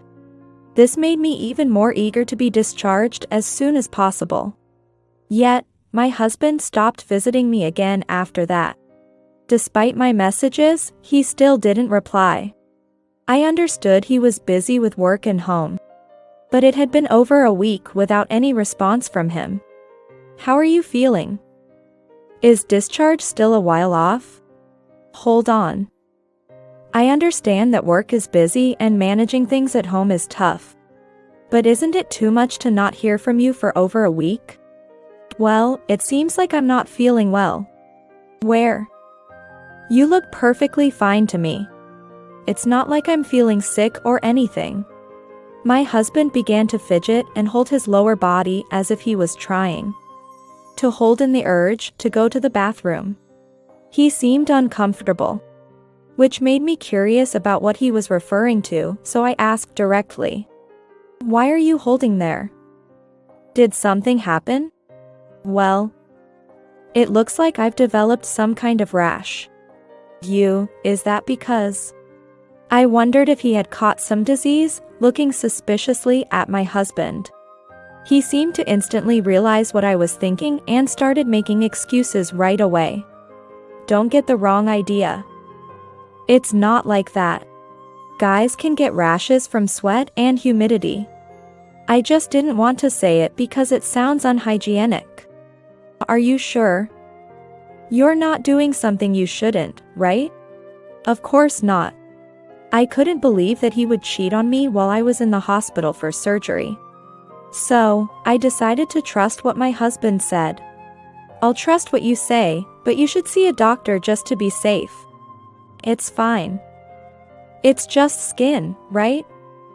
If I improve my protein metabolism with vitamin B6, the rash will go away. I'll just eat some bananas and stay quiet." "No, you need to see a doctor." "No way. It's embarrassing to have someone look down there." My husband fidgeted again, holding his lower body as if the itch was unbearable. Although I think he should see a doctor, I don't understand much about men's issues. If my husband says it's fine, then it must be fine. Not wanting to talk about private issues in the hospital, I decided not to bring up the topic anymore. Another week passed. Again, there was no word from my husband, and the next time he came to the hospital was just before I was discharged. "Hey, I've come to pick you up." "Oh, are you the doctor? Thank you for taking care of my wife." As I was getting an explanation about future care from the doctor, my husband arrived. He hadn't been around to see how I was doing, so I thought it was a good opportunity for some payback. "Doctor, listen to this. My husband has a rash down there. And I've been asking him to see a doctor, but he's too embarrassed to go. He thinks he can cure it by eating vegetables. Hey, let's not talk about that now. A rash? That does sound concerning. What does it look like? At first it was just like sweat rash. But recently it got worse, started to bump up, and looks a bit like cauliflower, should I say? You should get that checked immediately. See, the doctor says so. Let's get you checked out now. Today's the day my wife is being discharged. And we have a lot to talk about at home. I'll get it checked tomorrow or after. Make sure you do. It's important to get it looked at as soon as possible. With the doctor insisting, my husband had no choice but to agree to visit the hospital. Despite how embarrassing he found it. I felt a bit embarrassed for bringing it up in front of the doctor. But my husband must have felt much worse. Serves him right. Feeling somewhat vindicated, I left the hospital with my husband. It had been about 3 weeks since I was admitted. But it felt like I hadn't been home in much longer. Excited to be back, I energetically flopped down onto the living room sofa, my usual spot. Instead of sitting next to me, my husband sat across from me, at the other side of the table. Megan, there's something important I need to tell you. Please listen. What? You did say we had things to talk about when I got home, right? Yeah. I want us to get divorced. What? Why all of a sudden? Despite having just finished surgery and facing ongoing treatment, my husband dropped a massive bombshell. I was stunned, unable to respond after hearing such unexpected words from him. My husband continued to explain to clear up my confusion. Remember I mentioned a new cashier started? I've fallen in love with her. It happened while you were in the hospital. So I decided to tell you once you were discharged. I thought it might affect your recovery if I told you earlier. This is too sudden and unilateral, isn't it? It's not like I did something wrong, right? No, you didn't do anything wrong. It's just that I've found someone I love more than you. Please understand. Feeling dizzy with his words. I knew my husband was passionate and tended to be single-minded when in love. But I never expected this to apply even after marriage. This new cashier started around the time I was admitted, right? So, you were having an affair with her? That's why you didn't visit me in the hospital. Is your illness from that woman? Don't get it wrong. Yes, not visiting was because I fell for her. But we haven't started dating yet. We decided to wait until after I had broken up with you. So, there's been nothing physical. My husband looked at me with clear eyes. He wasn't lying, and his desire to pursue a relationship after ending ours seemed logical. However, it was overwhelmingly unfair. My husband might have romanticized his actions with passion. But essentially, he was just switching to someone he deemed better. What's her name, this person you like? Nicole. She's a student, right? How old is she? 19. Was she your type? I didn't fall for her because of her looks, but I think she has a cute face. It seems that's the case. Men's thoughts are simple. Younger and cuter is better. Looking at his passionate and straightforward nature from a distance. I wonder if it's always been this off-putting. I'm embarrassed by how happy I used to feel about my husband's passionate love. I'm fine with divorcing a husband who justifies his sleazy actions as a romantic runaway. However, divorce isn't as simple as saying goodbye, like in a romance. There's a lot that needs to be discussed. I understand your point. But you can't just decide on divorce right now, can you? Let's talk this through. What? Why? No matter how much we talk, my feelings won't change. Just give up and let's get divorced. It's not about that. Divorce isn't something you can just do easily, right? If there's no love, we can't stay as a couple, can we? You're not planning to do something to Nicole, are you? I won't do anything. Well, maybe she'll need to be involved in the discussion at some point. I see, you were gathering information like her name and age to harm her. His eyes are as clear as ever. He must think he's become some kind of hero protecting the one he loves. Already irritated by the unreasonable demand for a divorce. His way of treating me like a monster blocking his path to love was infuriating. I was sure that if he said one more irritating thing, I wouldn't be able to hold back. You're at a higher risk of premature birth or miscarriage because of your cervical cancer surgery, right? That's practically the same as being infertile. A woman without fertility is worthless. I'll remarry a cute 19-year-old. Nicole can have children without any problems. He stepped on a massive landmine. These were words that should never have been said. I'll pack my things. I decided not to discuss any further and left the house. If he had been a bit more rational and tried to stop me, he wouldn't have ended up regretting it so much. 3 days after leaving the house, the divorce was still in process. But preparations were steadily progressing. It seemed likely that the divorce would be finalized smoothly. That was the expectation, but a phone call from the hospital changed the situation. Expecting the call to be about my health, I answered, only to be told that they needed to talk about my husband, and asked me to come to the hospital immediately. The hospital didn't know about our ongoing divorce. Perhaps they called my cell phone because I hadn't answered the home phone. Though I thought I might not need to go, since we were still technically married. I reluctantly decided to head to the hospital. Good, you came quickly. What? What happened? Is there something wrong? At the hospital, my husband sat frozen in his chair, his face pale. Having been in a similar situation myself, I had an idea of what this meant. It was likely a serious illness had been discovered. Does my husband have a serious illness? Yes. Your husband came in because of an abnormality in his lower body. And it turns out it looks like penile cancer. Cancer? I shifted my gaze from the doctor back to my husband. He seemed even more rigid than before, probably shocked to hear cancer mentioned again. Is penile cancer, like cervical cancer, more common in younger people? No, it's more common in men over 60. It's quite rare compared to other cancers. The odds are as low as winning $1 million in a casino. Getting it at a young age is like being struck by lightning in a city full of skyscrapers. Extremely unlikely. I see. Knowing my husband had drawn such an unlucky lot made me involuntarily smile. Even though I knew I shouldn't find the situation amusing. So rare to get such a cancer.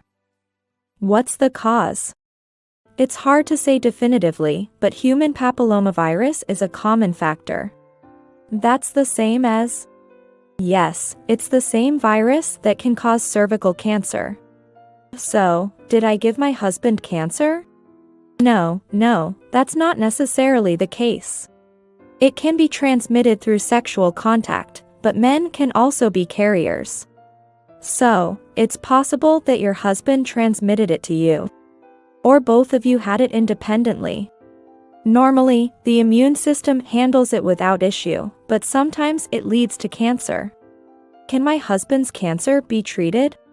Yes, like your cervical cancer, it can be surgically removed. That means... I looked back at my husband, barely hiding my amusement. I managed to keep my laughter unnoticed earlier, but this time he caught me. What are you laughing at? Sorry. I couldn't help it. Doctor, when you say removal, does that mean all of it? Given its progression, partial removal is likely. What about having children? It won't affect the ability to have children. However, there might be some loss of reproductive function and changes in appearance, though we'll try our best to minimize them. Doctor, just go ahead and remove it all. What the hell is wrong with you? Frustrated, my husband tried to stand up and confront me, but his legs gave out from shock, and he collapsed to his knees. Despite his anger, he continued shouting at me while looking up from the floor. The doctor, unaware of our impending divorce, seemed confused by our exchange, holding my stomach and laughing. The doctor just watched silently as my husband raised his voice at me. He had intended to leave me for a young and cute 19-year-old, probably looking forward to enjoying his time with her.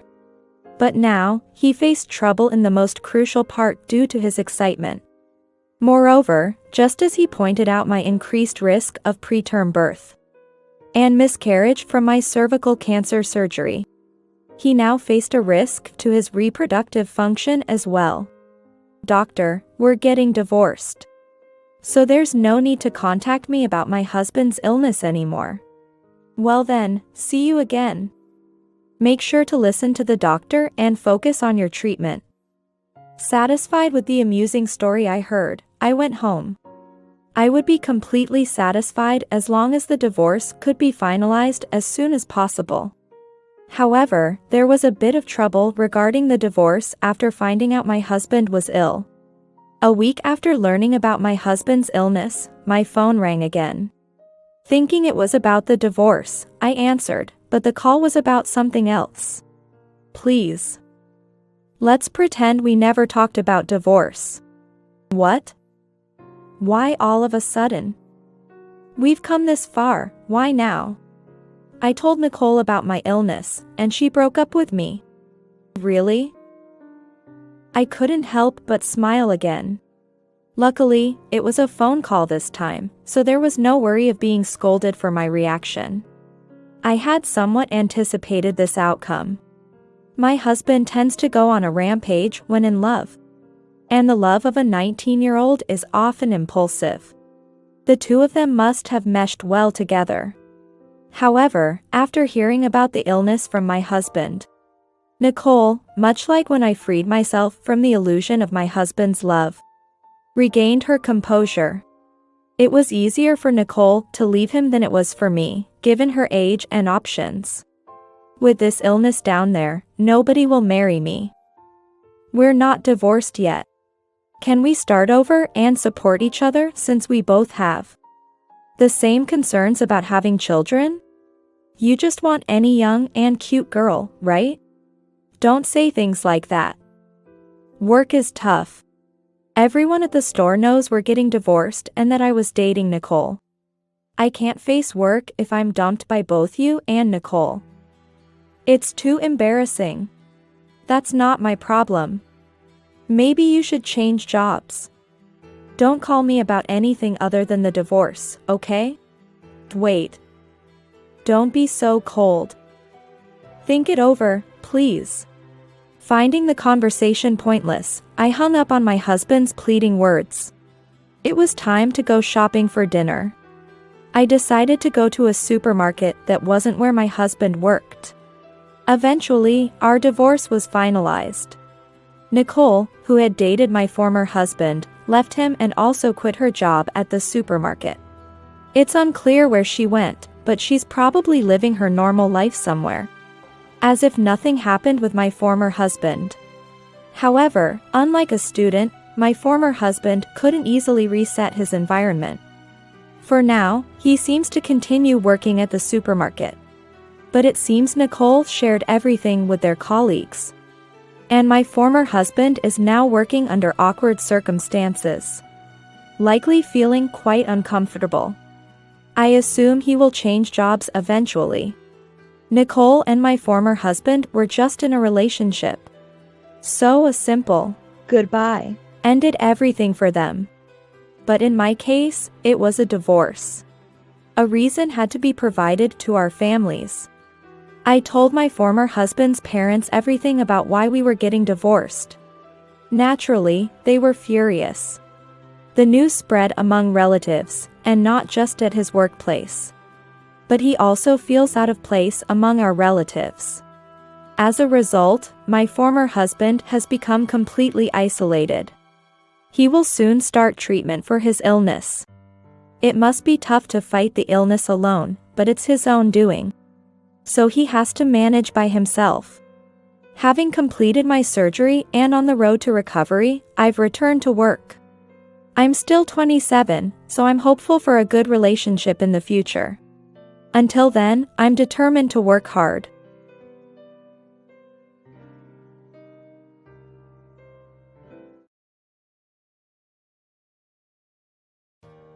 Hey.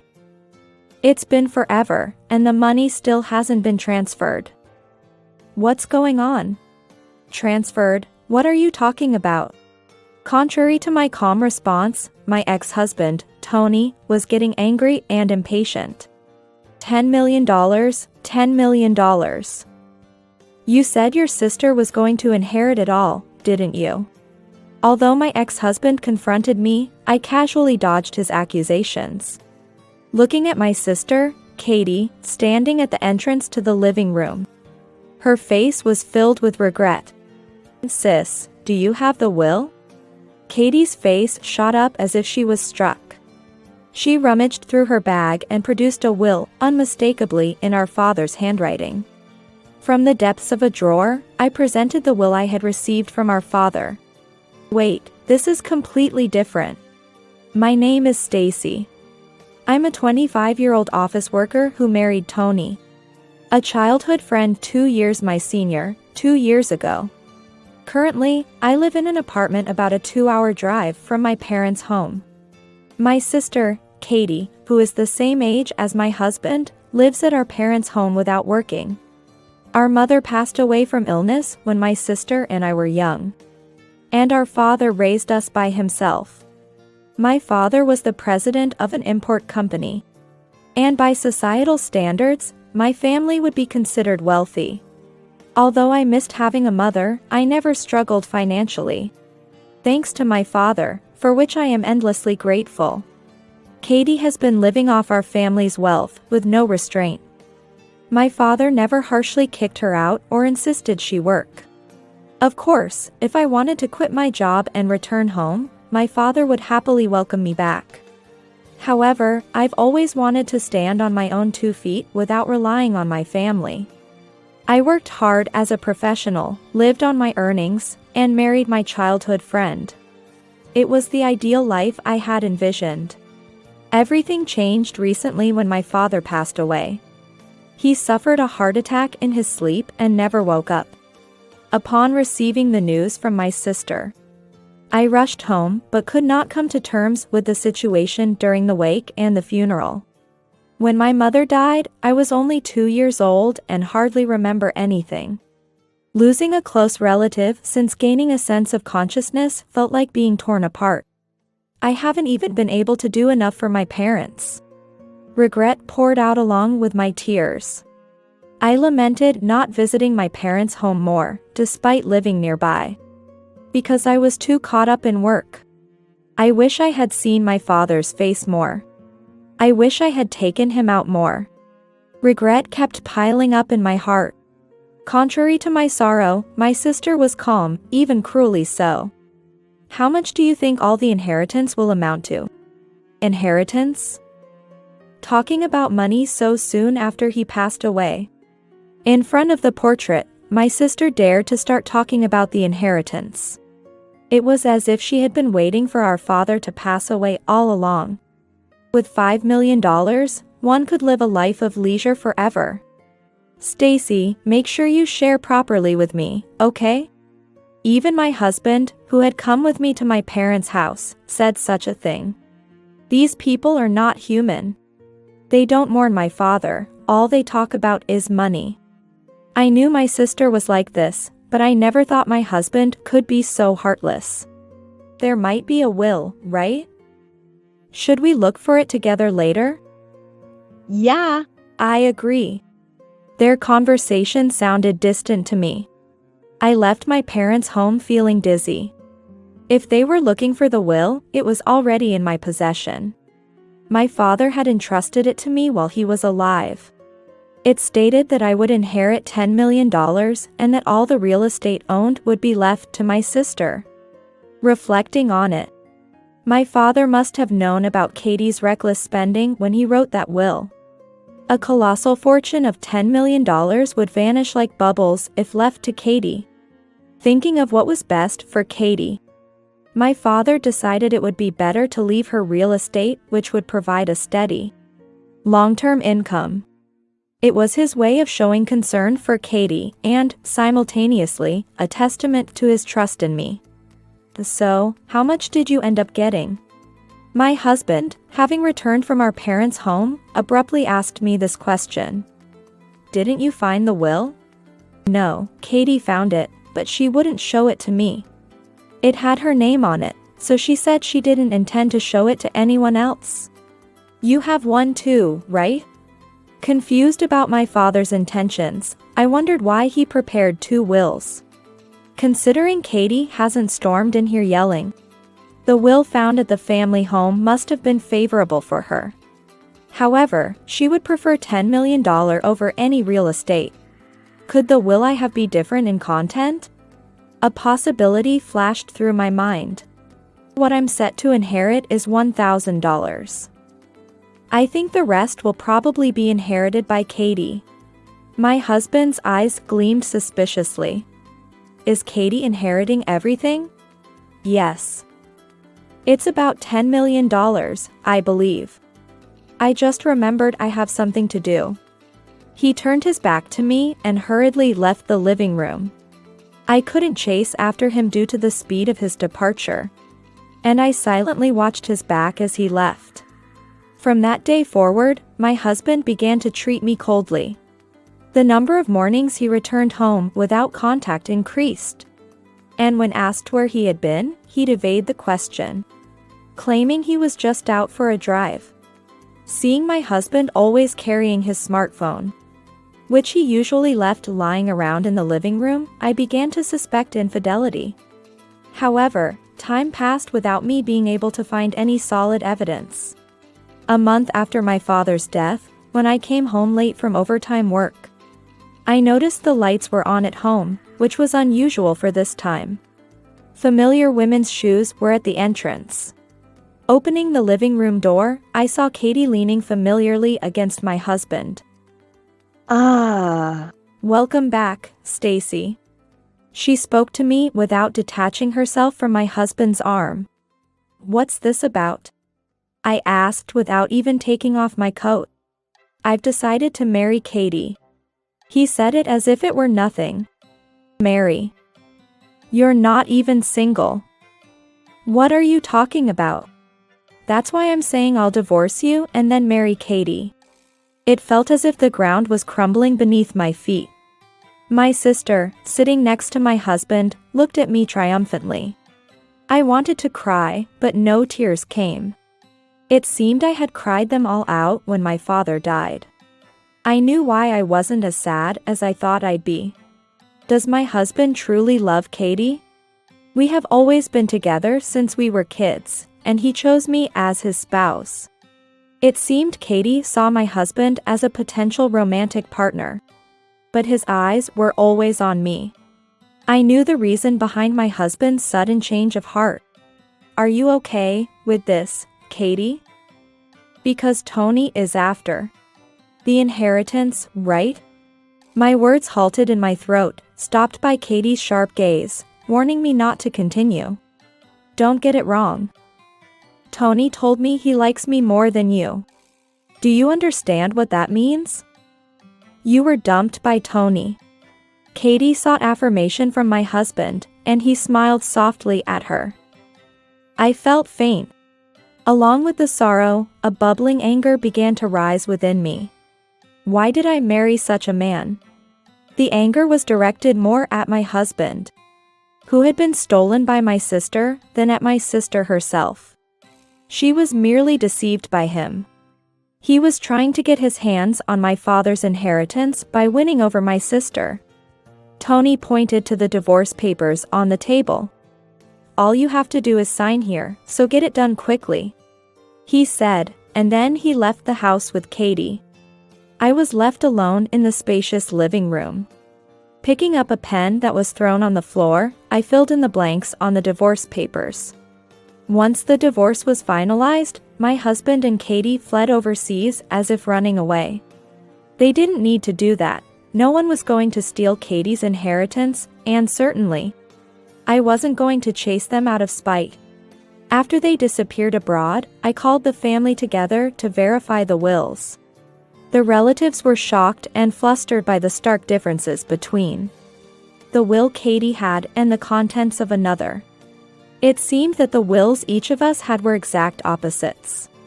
Katie must have been overjoyed upon finding the will at home. She was to receive $10 million. She must have trembled with joy. Comparing the will I brought with the copy of the will Katie left behind, someone exclaimed in realization. The flaws became apparent when comparing the two. My father knew Katie's nature well. There was no other explanation.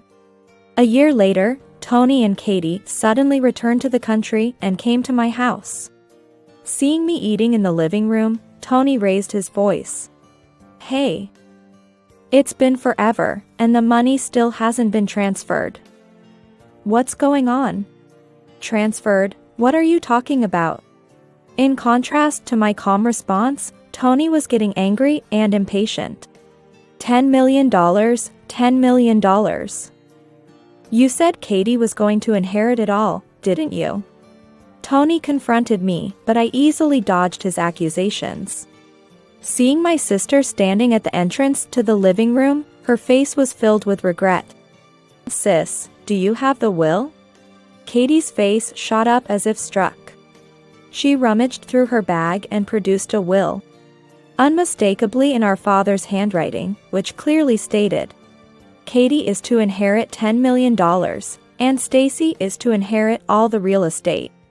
I presented the will I had received from our father from the depths of a drawer. Stacy is to inherit $10 million, and Katie is to inherit all the real estate. It read, causing Katie's face to contort. "Wait, this is completely different," Katie exclaimed almost like a scream as she compared the two wills. Tony snatched the will from my hands, quickly scanned it, and began to tremble. "The one you have is fake. Katie is supposed to inherit $10 million. Right. That's the one you wrote yourself, isn't it?" I brushed off their accusations. "Take a good look. It's clearly in Dad's handwriting. And the fake will is the one you, my sister, have." My calm statement brought their actions to a halt. A will without a date is invalid. Did you know that? I showed them the will I had, with our father's signature and the date of creation at the bottom. In contrast, the will Katie held had our father's signature, but no date of creation was written. Dad knew that you would be dazzled by the amount of $10 million. And wouldn't check the date properly. He had anticipated that as long as you believed the will you had was real, you wouldn't try to abscond with the inheritance until the distribution began. Katie collapsed to the floor on her knees. "So, what I received was, yes, not $10 million, but real estate. Dad left all his real estate to you, Katie. Of course, I had it verified by all the relatives, and we've inherited everything accordingly." Katie, possibly shocked that she didn't receive $10 million, had tears in her eyes. Tony seemed unable to accept reality at first, but then, as if a thought struck him, he suddenly brightened up and started talking to Katie. "Real estate is way better than $10 million. $10 million will run out if you spend it, but as long as you rent out the real estate, you'll always have money coming in. We can live in leisure forever." Encouraged by Tony, Katie began to think more clearly, her face flushing with realization. "That's right, I've acquired a money tree." Unfortunately, my voice cut through their jubilation. "It's not a money tree but a liability." Katie's face contorted in confusion. "What do you mean? Haven't you seen the news?" "Oh, you wouldn't know since you were abroad. I took a deep breath and announced, "The real estate you inherited from Dad is now worthless." The redevelopment around Dad's properties was halted, and now nobody lives there. I went to see it myself, and it felt like a ghost town. Nobody was there. I pressed on, facing their reluctance to accept reality. "Katie, you haven't paid the inheritance tax yet, have you?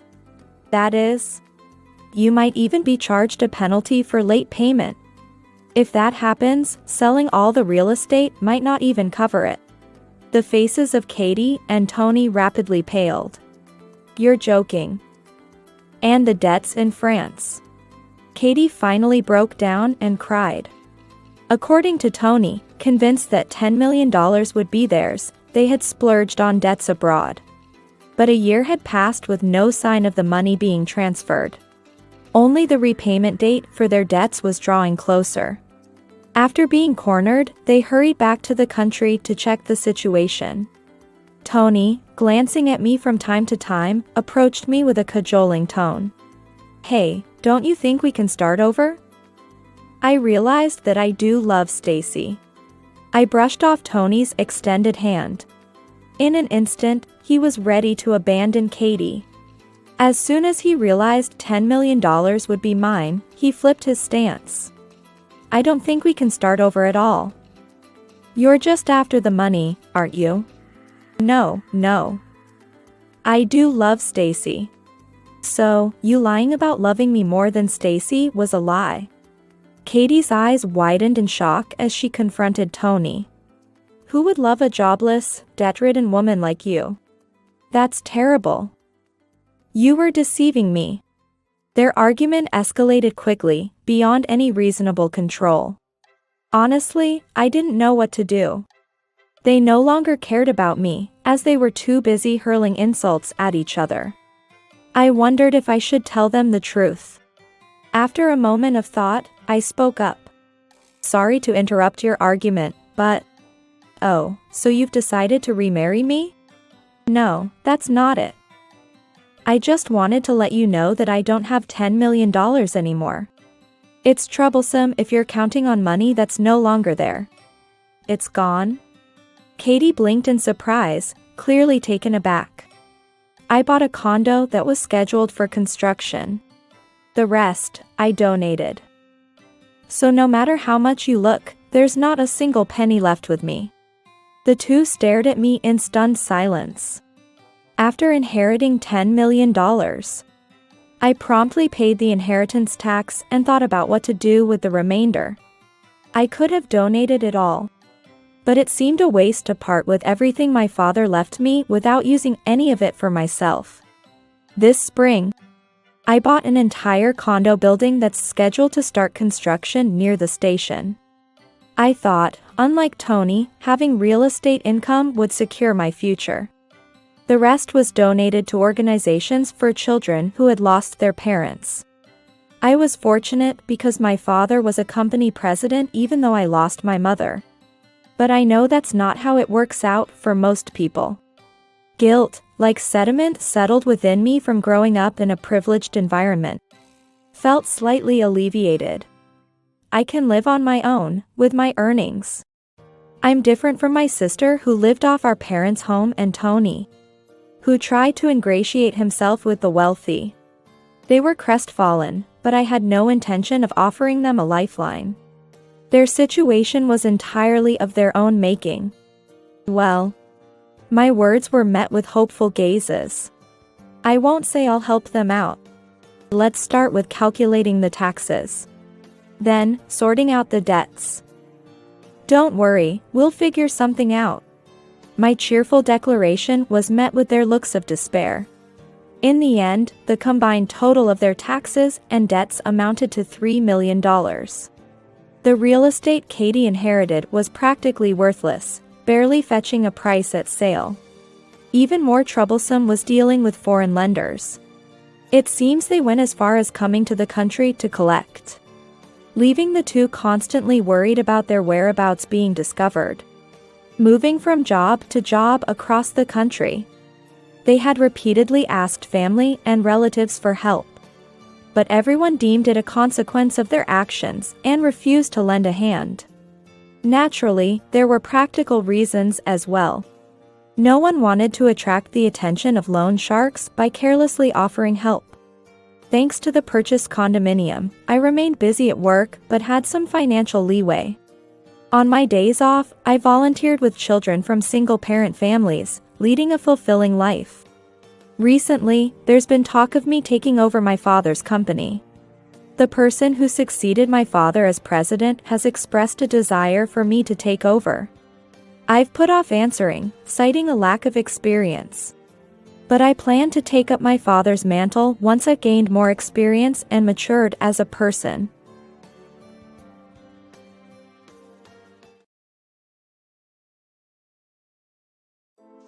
As Anthony's wife and the sales department manager at his company, I was shocked by what he said when he came home one day. "I got a 29-year-old beautiful employee pregnant. Please, let's get a divorce." I was stunned. It was so sudden that I couldn't organize my thoughts. Later, I told Anthony that I wanted to talk with the three of us and lay down on the bed in the bedroom. Christina is pregnant. The cause of infertility was me. I thought I had run out of affection for Anthony, but I couldn't stop crying. The next day, I overheard a conversation between Anthony and Christina Brown. "Anthony, why didn't you dump a woman who can't bear an heir? She's good at her job. There's no reason to fire her. Then keep her around in the future. When the baby is born, she can take care of it." "That's smart, Christina. She's an older lady, so she probably knows a lot about childcare." I clenched my fists at their laughter. They just say whatever they want. They can laugh now, but I'll make them regret underestimating me. I am Susan, a 44-year-old housewife. 10 years ago, I reconnected with Anthony at a gathering of college friends.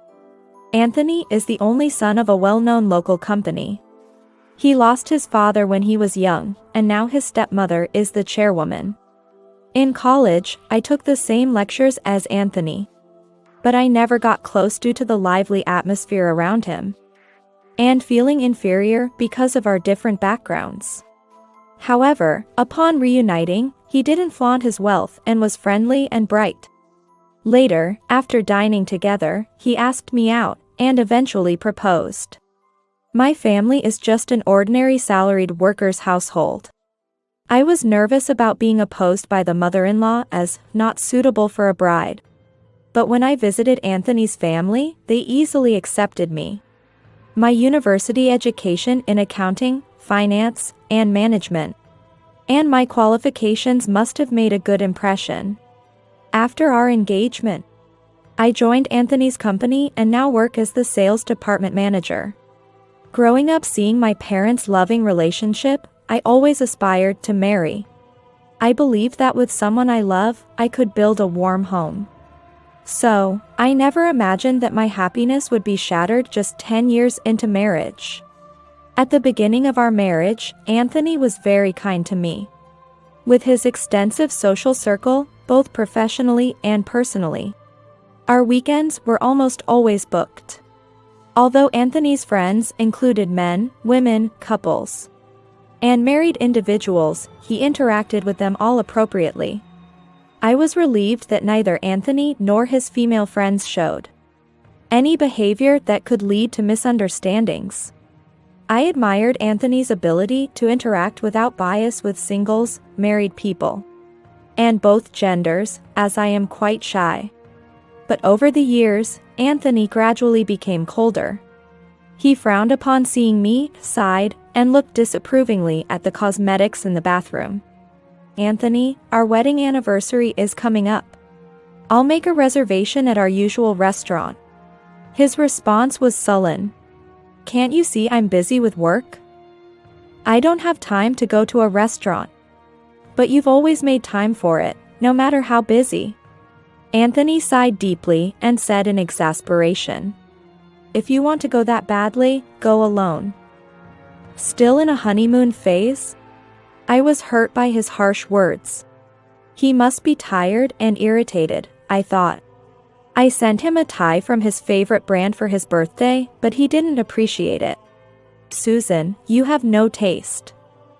I'm tired of this brand. Why do you keep adding to the useless stuff in the drawer? I'm sorry. I researched online and even visited the store to carefully select it, but to be spoken to like that. I don't remember doing anything to anger him. Despite claiming to be busy, he regularly went out with friends. Could it be that he doesn't want to go out with me? That thought crossed my mind. Then, a decisive event happened. I was excited to get ready when invited to go to the mall. Dressed in new clothes, and with my makeup done especially for a private outing. I waited happily for Anthony to get ready. But when he saw me, he smirked. What's with that outfit? A skirt at your age? It's unseemly. Is it bad? Aren't you aware of your age? You're a proper old lady at over 40. The makeup is too much, and curling your hair, it's embarrassing. You used to be cute, but it's different now. His tone of contempt pierced my heart. But your friends dress up, right? They're beautiful, so it's fine. You're different. Dressing young at your age is just painful. As I tried to argue, Anthony clicked his tongue. Dress more normally. Do you want to embarrass me? Forget it. I've lost the mood to go. You've ruined it even though I invited you. He scratched his head in discomfort, threw his jacket on the sofa, and retreated to his study upstairs. For lunch today, let's have lasagna. I want to eat in 30 minutes, so please get it ready. His voice came down from the top of the stairs. I had just put a bit more effort into my look for a rare outing. But why did I end up upsetting Anthony? I bit my lip to hold back tears, changed into room clothes, removed my makeup, and began preparing lunch. When I think about it, Anthony is the same age as me, so if I'm an old lady, he's an old man too. I might not be beautiful, but Anthony is just an average middle-aged man with a medium build, like any other. Raised to be the next company president, he has high pride and is full of confidence. I used to find these traits appealing before we got married. But I never expected to be looked down upon like this. Sometimes, I almost speak up against him. But since we work together, I have to face Anthony at the company too. If our relationship as a couple is awkward, it affects our employees. Thinking this, I always end up yielding and trying to keep Anthony in a good mood. At home, he may be a strict husband, but once he steps outside, he's charming and leaves a good impression on everyone he meets. He's a typical second-generation rich kid with no real business skills. But his refreshing smile and approachability have made him popular among business partners. In contrast, his grumpiness at home is like that of a different person. I'm the president, you know. I can't eat such cheap food. Even microwave food would be better. He always complains if the meal is not what he wants. And rudely has microwave food beside me as I eat. Also, he seems displeased when I have plans to go out while he's at home. Going out without taking care of your husband, are you even a housewife? I'm just going to buy clothes. Lunch is ready to be heated in the microwave, and I'll be back before dinner. You should be serving meals yourself as a housewife. You're living off the money I earn, and yet you act so privileged. Of course, my salary as a full-time employee is less than President Anthony's. But I do contribute a decent amount to our living expenses. I have no reason to be criticized. Originally, when Anthony took over the company from his mother, he was inexperienced and caused trouble with business partners. I was the one who apologized and smoothed things over. You were cute 10 years ago, but now you're like a worn-out rag. Lately, he's always mocking my appearance. You failed as a wife the moment you couldn't bear an heir. I'm keeping you out of pity. Be grateful. I wanted children too, but it can't be helped that we didn't have any. Maybe we should get tested at the hospital? We might still have a chance. When I suggested this, Anthony shook his head. I don't want to waste extra money. It must be your fault anyway. I'll forgive you since you're good at your job. When I get frustrated, I meet with my best friend, Kate, and vent to her. She's known me since college and knows about Anthony, so she sympathizes with me. Anthony puts on a good face in public. So he takes out his frustration on you at home. He's such a hopeless man. Kate, resting her cheek on her hand, frowned. He used to come crying to you saying, "What should I do, Susan?" Does he think he grew the company all by himself? Maybe he's forgotten his humble beginnings. I murmured softly. I worked hard too, despite the support from my mother-in-law and other executives. Thanks, Kate. I feel better now. When I thanked her, Kate replied with a bright smile. I'm always on your side, Susan. If anything happens, let me know. I'll help you.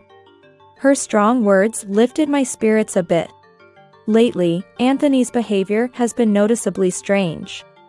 He's always out on weekends under the guise of socializing. Even on weekdays, he doesn't return home until after midnight. Yet he never seems tired, always looking rather happy. On Sunday evening, after finishing my chores, I was reading in the living room. Anthony had left in the morning without telling me where he was going. Likely not to return until late at night. But unusually, he came home just after 8 p.m. Entering the living room, his cheeks were flushed, unable to hide his excitement. Welcome home. You're back early today. Susan, be happy. What? Why? I'm going to be a father. I blinked in surprise. What? I got a 29-year-old beautiful employee pregnant. Please, let's get a divorce. I was taken aback, staring at Anthony's face. It was too sudden to process. I'll finally be a dad. A successor at last, mother will be pleased. Wait. Are you saying you cheated?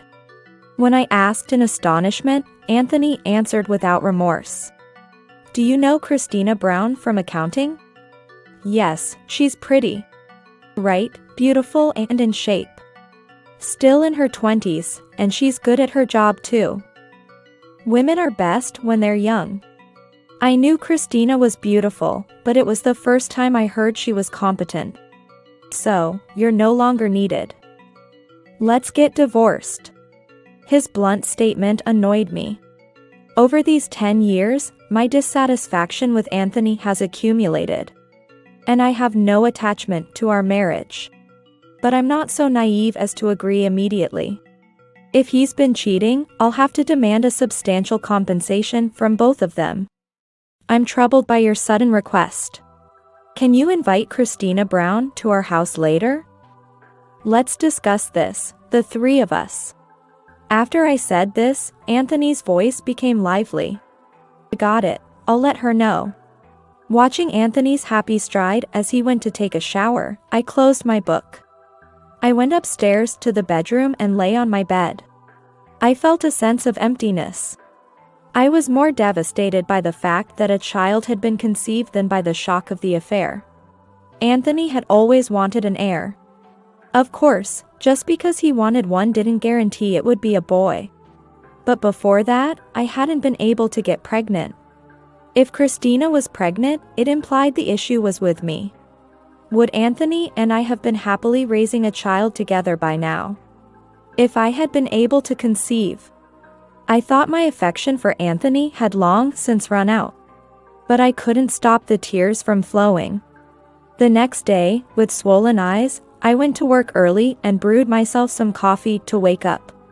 As I was about to leave the hallway, I overheard a conversation between Anthony and Christina Brown. Was she shocked? Yeah. She was stunned. She really didn't notice the affair? That's hilarious. It's been going on for 2 years. Christina chuckled. Anthony, why didn't you dump her sooner since she can't bear an heir? She's useful as a housekeeper, and she's good at her job. If we divorce, she'll probably quit and go work somewhere else, feeling awkward. Then let's just keep her around. We can dump her anytime. Once the baby is born, she can take care of it, being the president's child and all. To this outrageous suggestion, Anthony responded with admiration. That's smart, Christina. She's an older lady, so she probably knows a lot about childcare. If we say it's for the child, she'll probably listen. They both laughed loudly, and I clenched my fists. They just say whatever they want. They can laugh now, but I'll make them regret underestimating me. After making various preparations, I told Anthony to invite Christina to our house in 2 weeks. On the day of her arrival, Christina came over like she was visiting a friend's house. Thanks for having me. Wow, Anthony's house is really nice. I've always wanted to come here. Christina's eyes sparkled as Anthony arrogantly spoke. You should have said so sooner. I made her cook and entertain you. Ignoring my grimacing face, Christina looked around the room curiously, wandering around. This kitchen is so spacious and stylish. It's totally different from my one-room apartment. Your place was cute too.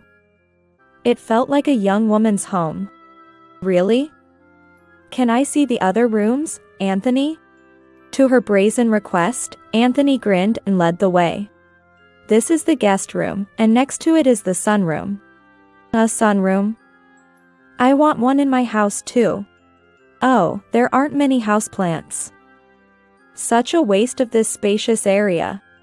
Is this Susan's preference? Christina complained about the space with a glass table, an indoor hammock, and only 2 potted plants. She's here to apologize for the affair, yet she criticizes the interior of my home. What kind of person is she? No, a normal person wouldn't propose having the president's wife raise her child. Nah. Forget it. Susan is different from you, kind but kills plants quickly. She must be disliked by them. Really? Poor Susan. They both laughed heartily, and I bluntly said, You came here to talk, right? Let's sit at the table and start. Anthony and Christina sat on the sofa across the table, and I began. I want to confirm again. Christina, you are pregnant with Anthony's child, right? They both nodded. Susan, I'm sorry. But this is fate. Christina's eyes welled up with tears, and she clasped her hands together in a pleading gesture as she looked at me. Her overly familiar manner of addressing me grated on my nerves. The baby coming to me means that Anthony and I were meant to be together in a past life. Marrying you was a mistake. To correct this and restart our lives, we can't make Anthony and you unhappy. I love both of you, so I can't allow that to happen. Christina's absurd logic made me smirk. Her self-justification was so extreme that I moved beyond anger to disbelief. I truly love Anthony. So please, let me have Anthony's baby. I beg you. Christina pleaded in a sweet voice, and Anthony sniffled, apparently moved to tears. I love Christina too. It's sad for our child to be born without a father, especially since it's the heir of Takeda Industries. We need to raise it together. They sat close together, making a serious appeal, and my feelings only soured. This incident completely extinguished any remaining affection I had for Anthony. I had no desire to continue as husband and wife. Fine, but I'm quitting my job. What? Keep working. Anthony frowned. You'll struggle to find work at your age if you quit now. Considering your past contributions, I'll let you stay at the company. Really? With my qualifications in management, I'm sure I can find something. Anthony, you're so kind. Since the president is saying so, Susan, you should stay at our company. I don't mind at all. I sighed as I glanced sideways at the smiling Christina. It's impossible. Because that woman. She paused for a moment, then dropped a bombshell. She's been embezzling money from the company. What? Christina's eyes widened for a moment before she avoided Anthony's gaze. And uncomfortably looked down at the floor.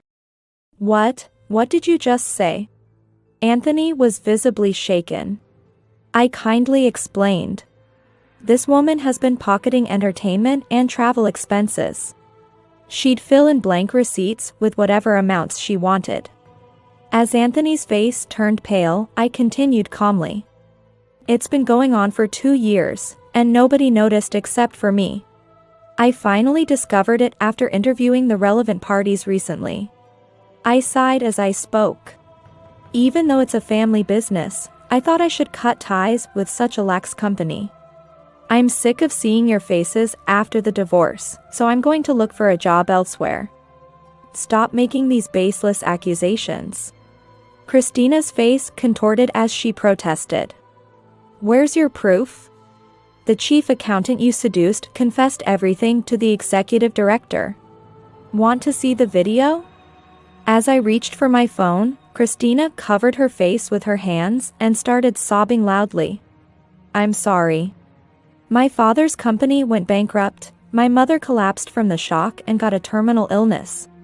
And my brothers rebelled against our parents and disappeared after incurring debts. My salary alone wasn't enough, so I just did it. Christina sobbed heavily, as if she had prepared eye drops beforehand.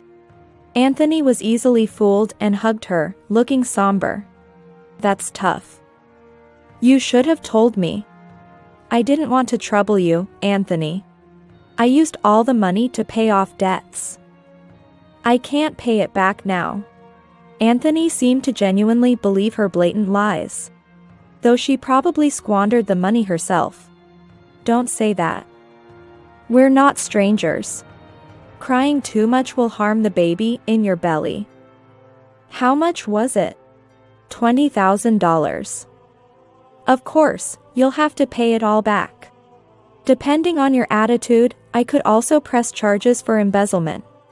That's something our company can cover. Who knows about this? All the executives. Then I'll make sure they keep quiet. Christina, don't do it again. Yes, I won't. Thank you so much. As Anthony patted Christina's head, I was appalled. Such leniency from a president was unbelievable. It felt like watching a poorly acted couple in an outdated romance drama, making me nauseous. I suppressed my nausea and continued as planned. So, Christina, were you working at a nightclub to help your family too? Anthony momentarily looked disturbed, but quickly pretended it was nothing. Our company doesn't prohibit part-time jobs. But you should have reported it. I'm sorry. I didn't miss the stiffness in Christina's face. I smiled as I laid out photos on the living room table. This kind of behavior seems harmful to the baby, honestly. But if it's your choice, Christina, I guess it can't be helped. Christina's expression shifted instantly. She snatched the photos from one end of the table. What's this? It's you with customers. Anthony, you probably don't want to see this, right? While Christina responded with a forced smile, I laid out another set of photos in front of Anthony. He gasped.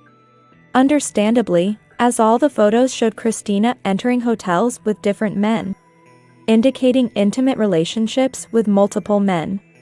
Christina hastily gathered all the photos, but it seemed too late. Lost for words, Anthony listened as Christina desperately made excuses. It's not what it looks like. I felt sick during dates outside the club and went in to rest. I didn't do anything wrong. Believe me, Anthony. Christina pleaded with sparkling eyes, but even Anthony looked stunned. Really? You don't believe me, Anthony. That's awful. You're the only one for me. Clinging to his arm and passionately pleading, Anthony's expression turned bitter. I sighed and stood up. I brought out my personal laptop from the bedroom, inserted a USB from the private investigator, and played the damning audio evidence. Anthony clutched his head as the indecent voices filled the room. Stop it, please. It seems hotel walls are quite thin. Easy to record through them. Amazing technology, isn't it? As Christina approached me with a demonic look, she hurled insults. You shameless woman.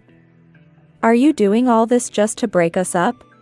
You don't care about Anthony's feelings, do you? You're okay with hurting him. I'm simply exposing the truth. You're the one who hurt Anthony. Are you really pregnant? Or do you just want to be the president's wife? That's not it. I'll start showing soon. It's definitely Anthony's child. With your history, who knows whose child it is? A mother's intuition. Intuition, huh? At this point, her audacity was almost laughable. Christina Brown aggressively confronted me, raising her voice in objection. I'm not with those guys for real, they're just for fun. The only person I truly love is Anthony. Well, I'm sorry, but I can't understand your way of thinking, Christina. I shrugged my shoulders in resignation and then turned to Anthony. What about you, Anthony? Would you still raise a child as your heir if it turns out to be nothing like you? Well, that's... Caught off guard by his hesitation, I threw a sarcastic comment. So any boy will do, even if he's not your own? Just like a cuckoo bird. What? It's my child, so it's not someone else's. And you, who can't even get pregnant, have no right to talk. Christina exploded with anger. You know, you've always acted so high and mighty despite being ugly. I've hated you since I joined the company. Just because you're good at your job doesn't give you the right to boss everyone around. She glared at me, furiously lashing out. Always telling me not to flirt with the male staff or use my charms on the bosses. You're so annoying. As I remained silent, Christina grew more emboldened and continued in a vulgar tone. You're just jealous because you're ugly, right? You thought you were a winner by marrying the president, but too bad for you. Christina laughed shrilly. Hey, enough of that. Anthony seemed exasperated by Christina's rudeness. He tried to stop her by pulling on her sleeve, but the heated Christina kept hurling insults. You can't have children, and you're not even attractive. In the old days, you would have been divorced long ago. But you're lucky to live in these times. It's only because Anthony is kind that he kept a defective product like you around. But that's over now. Hand over the president's wife position to me.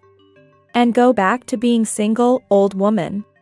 Fed up with responding, I tuned out Christina's ranting and raving when suddenly the living room door opened. The arrival of the new person caused Anthony to turn pale. Mom. Oh, the chairwoman? Perfect timing. Christina brightened up and stood, bowing to her mother-in-law. Nice to meet you, Mother. I'm Christina Brown from the accounting department. I'm pregnant with Anthony's child. It's definitely a boy. I'll be giving birth to the heir, so I'll marry Anthony. The mother-in-law appeared exasperated, massaging her temples. She sighed deeply and spoke in a low voice. Anthony. Can you silence this light-headed woman for a moment? Christina was taken aback by the mother-in-law's harsh words. She looked at Christina with disdain, as if she were looking at trash. And scolded Anthony sharply. The only person who has the right to call me mother is Susan.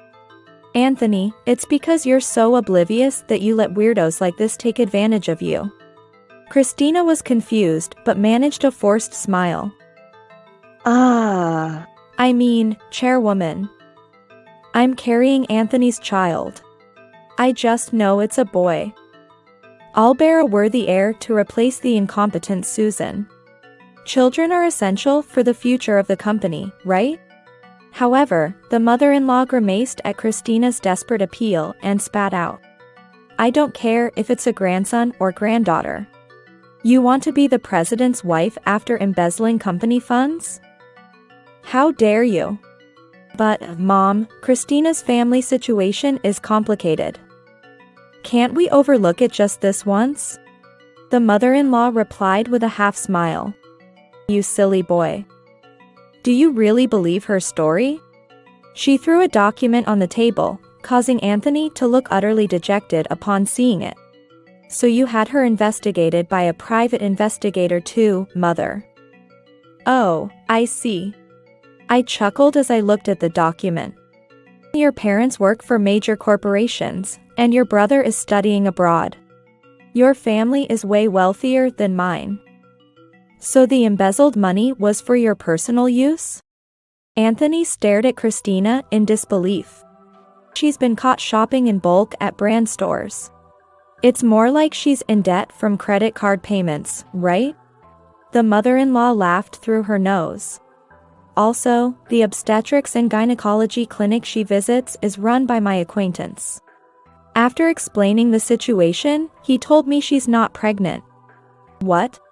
She's been going there for irregular periods. Right? Christina turned bright red under the mother-in-law's sly smile. You old hag. How dare you spread my personal information like that? Okay. Anyway, we'll be pressing charges for embezzlement. Kate, could you handle the procedures? Understood, Chairwoman. I smiled at Kate Anderson, who appeared behind the mother-in-law. Yes, my best friend Kate was the company's legal advisor. When Christina's embezzlement came to light, I informed the mother-in-law and immediately consulted with Kate. We were calculating the right time to pursue the matter when Anthony proposed divorce to me. I'm sorry for lying about the pregnancy. But it's true, I do love Anthony. Please believe me. Christina implored with tearful eyes, softening Anthony's expression. Christina. Oh, and Anthony. You'll be stepping down as president for your infidelity. Anthony and Christina gasped in shock. What? Just for an affair. You had an affair with a woman who embezzles, it's only natural. Not a single executive sided with you. No way. Anthony held his head and began to tremble. Anthony has always been well received by our clients. And remembered favorably by other company presidents. That's why we kept him around, even though he's useless. The mother-in-law continued in a stern tone. But, a stupid son who neglects Susan. Who has contributed to the company. And cheats with a brainless young woman is frankly useless to us. No, you can't be serious. Fired? Please, have mercy. I was deceived by Christina. Anthony raised his voice, almost crying. Mom, I was wrong. It was just a momentary lapse in judgment. I'll break up with Christina, so please let me stay at the company. I can't start over at my age. Anthony begged pitifully, clinging to his mother, as Christina seemed turned off by his behavior. What? You were so smitten with me. And now you just flip like that when your mom threatens to abandon you? You're the worst. Christina's anger flared. I only got close to you because you were the president. I wouldn't have given a second glance to a greasy old man 15 years. My senior if he were just a regular employee. Huh? You said you fell for me, even without my title. You lying woman. Believing that makes you an easy mark. That's why I could deceive you. Christina's words made the mother-in-law shake her head in dismay. Both of you are as bad as each other. In that sense, you're a perfect match. Just then, the doorbell rang. Checking the monitor at the entrance, a police officer was standing there. They had come in a patrol car without sirens, considering the neighbors. Christina appeared shaken, not expecting to be actually arrested. When the officer entered the room, Christina started to flirt with him. "Officer, please listen. I was deceived by the chief accountant. We'll discuss this at the station. Please come with us." Dismissed coldly by the detective, Christina clicked her tongue and was escorted away in the patrol car. Anthony, who had been watching dumbfounded at the door, returned to the sofa with unsteady steps and slumped down. The same day, the complicit chief accountant was also arrested. However, since both were first-time offenders, they were soon released. Having spent all the embezzled money, Christina had no savings and had to borrow money to repay the stolen amount. And my compensation. Having been fired from the company, she resumed working at the nightclub and took up additional part-time jobs during the day. She ended up working tirelessly, day and night, weekdays and weekends, and seemed to have no time to care for her appearance anymore. When I saw her on the street recently, she was gaunt and bore no resemblance to the beautiful employee she once was. As for Anthony, after the divorce, he was spared from being fired thanks to his mother's mercy, and was transferred to a regional branch. The story of his demotion spread among the employees, and Anthony continued his work in a hostile environment. Cut off by his mother and having spent all his savings on my compensation, Anthony even begged me for reconciliation. "Susan, I was wrong. I won't cheat again, let's start over. A divorced man is in trouble financially, you won't abandon me, right? Why don't you ask those young girls you love so much to pay your living expenses? You still have a job, even if it's low paying, so work hard." I scolded him over the phone and blocked his contact, and he finally gave up. According to the mother-in-law, his once bright personality was gone. He worked in silence every day and spent weekends locked up in his room. In Anthony's place, his cousin, who had been the vice president, became the new president. I was recognized for my past performance and promoted to a director on the board. The new president, though not good at speaking, was sincere and respected by the employees. My days have become busier than ever, but they are fulfilling. Although divorced from Anthony, I occasionally have meals with the mother-in-law. I realized that despite being the company chairwoman, she never pressured me for an heir. This incident has deepened my respect for her character. My ties with Anthony may have been cut, but I hope to continue a close relationship with the mother-in-law as a mentor and friend in life.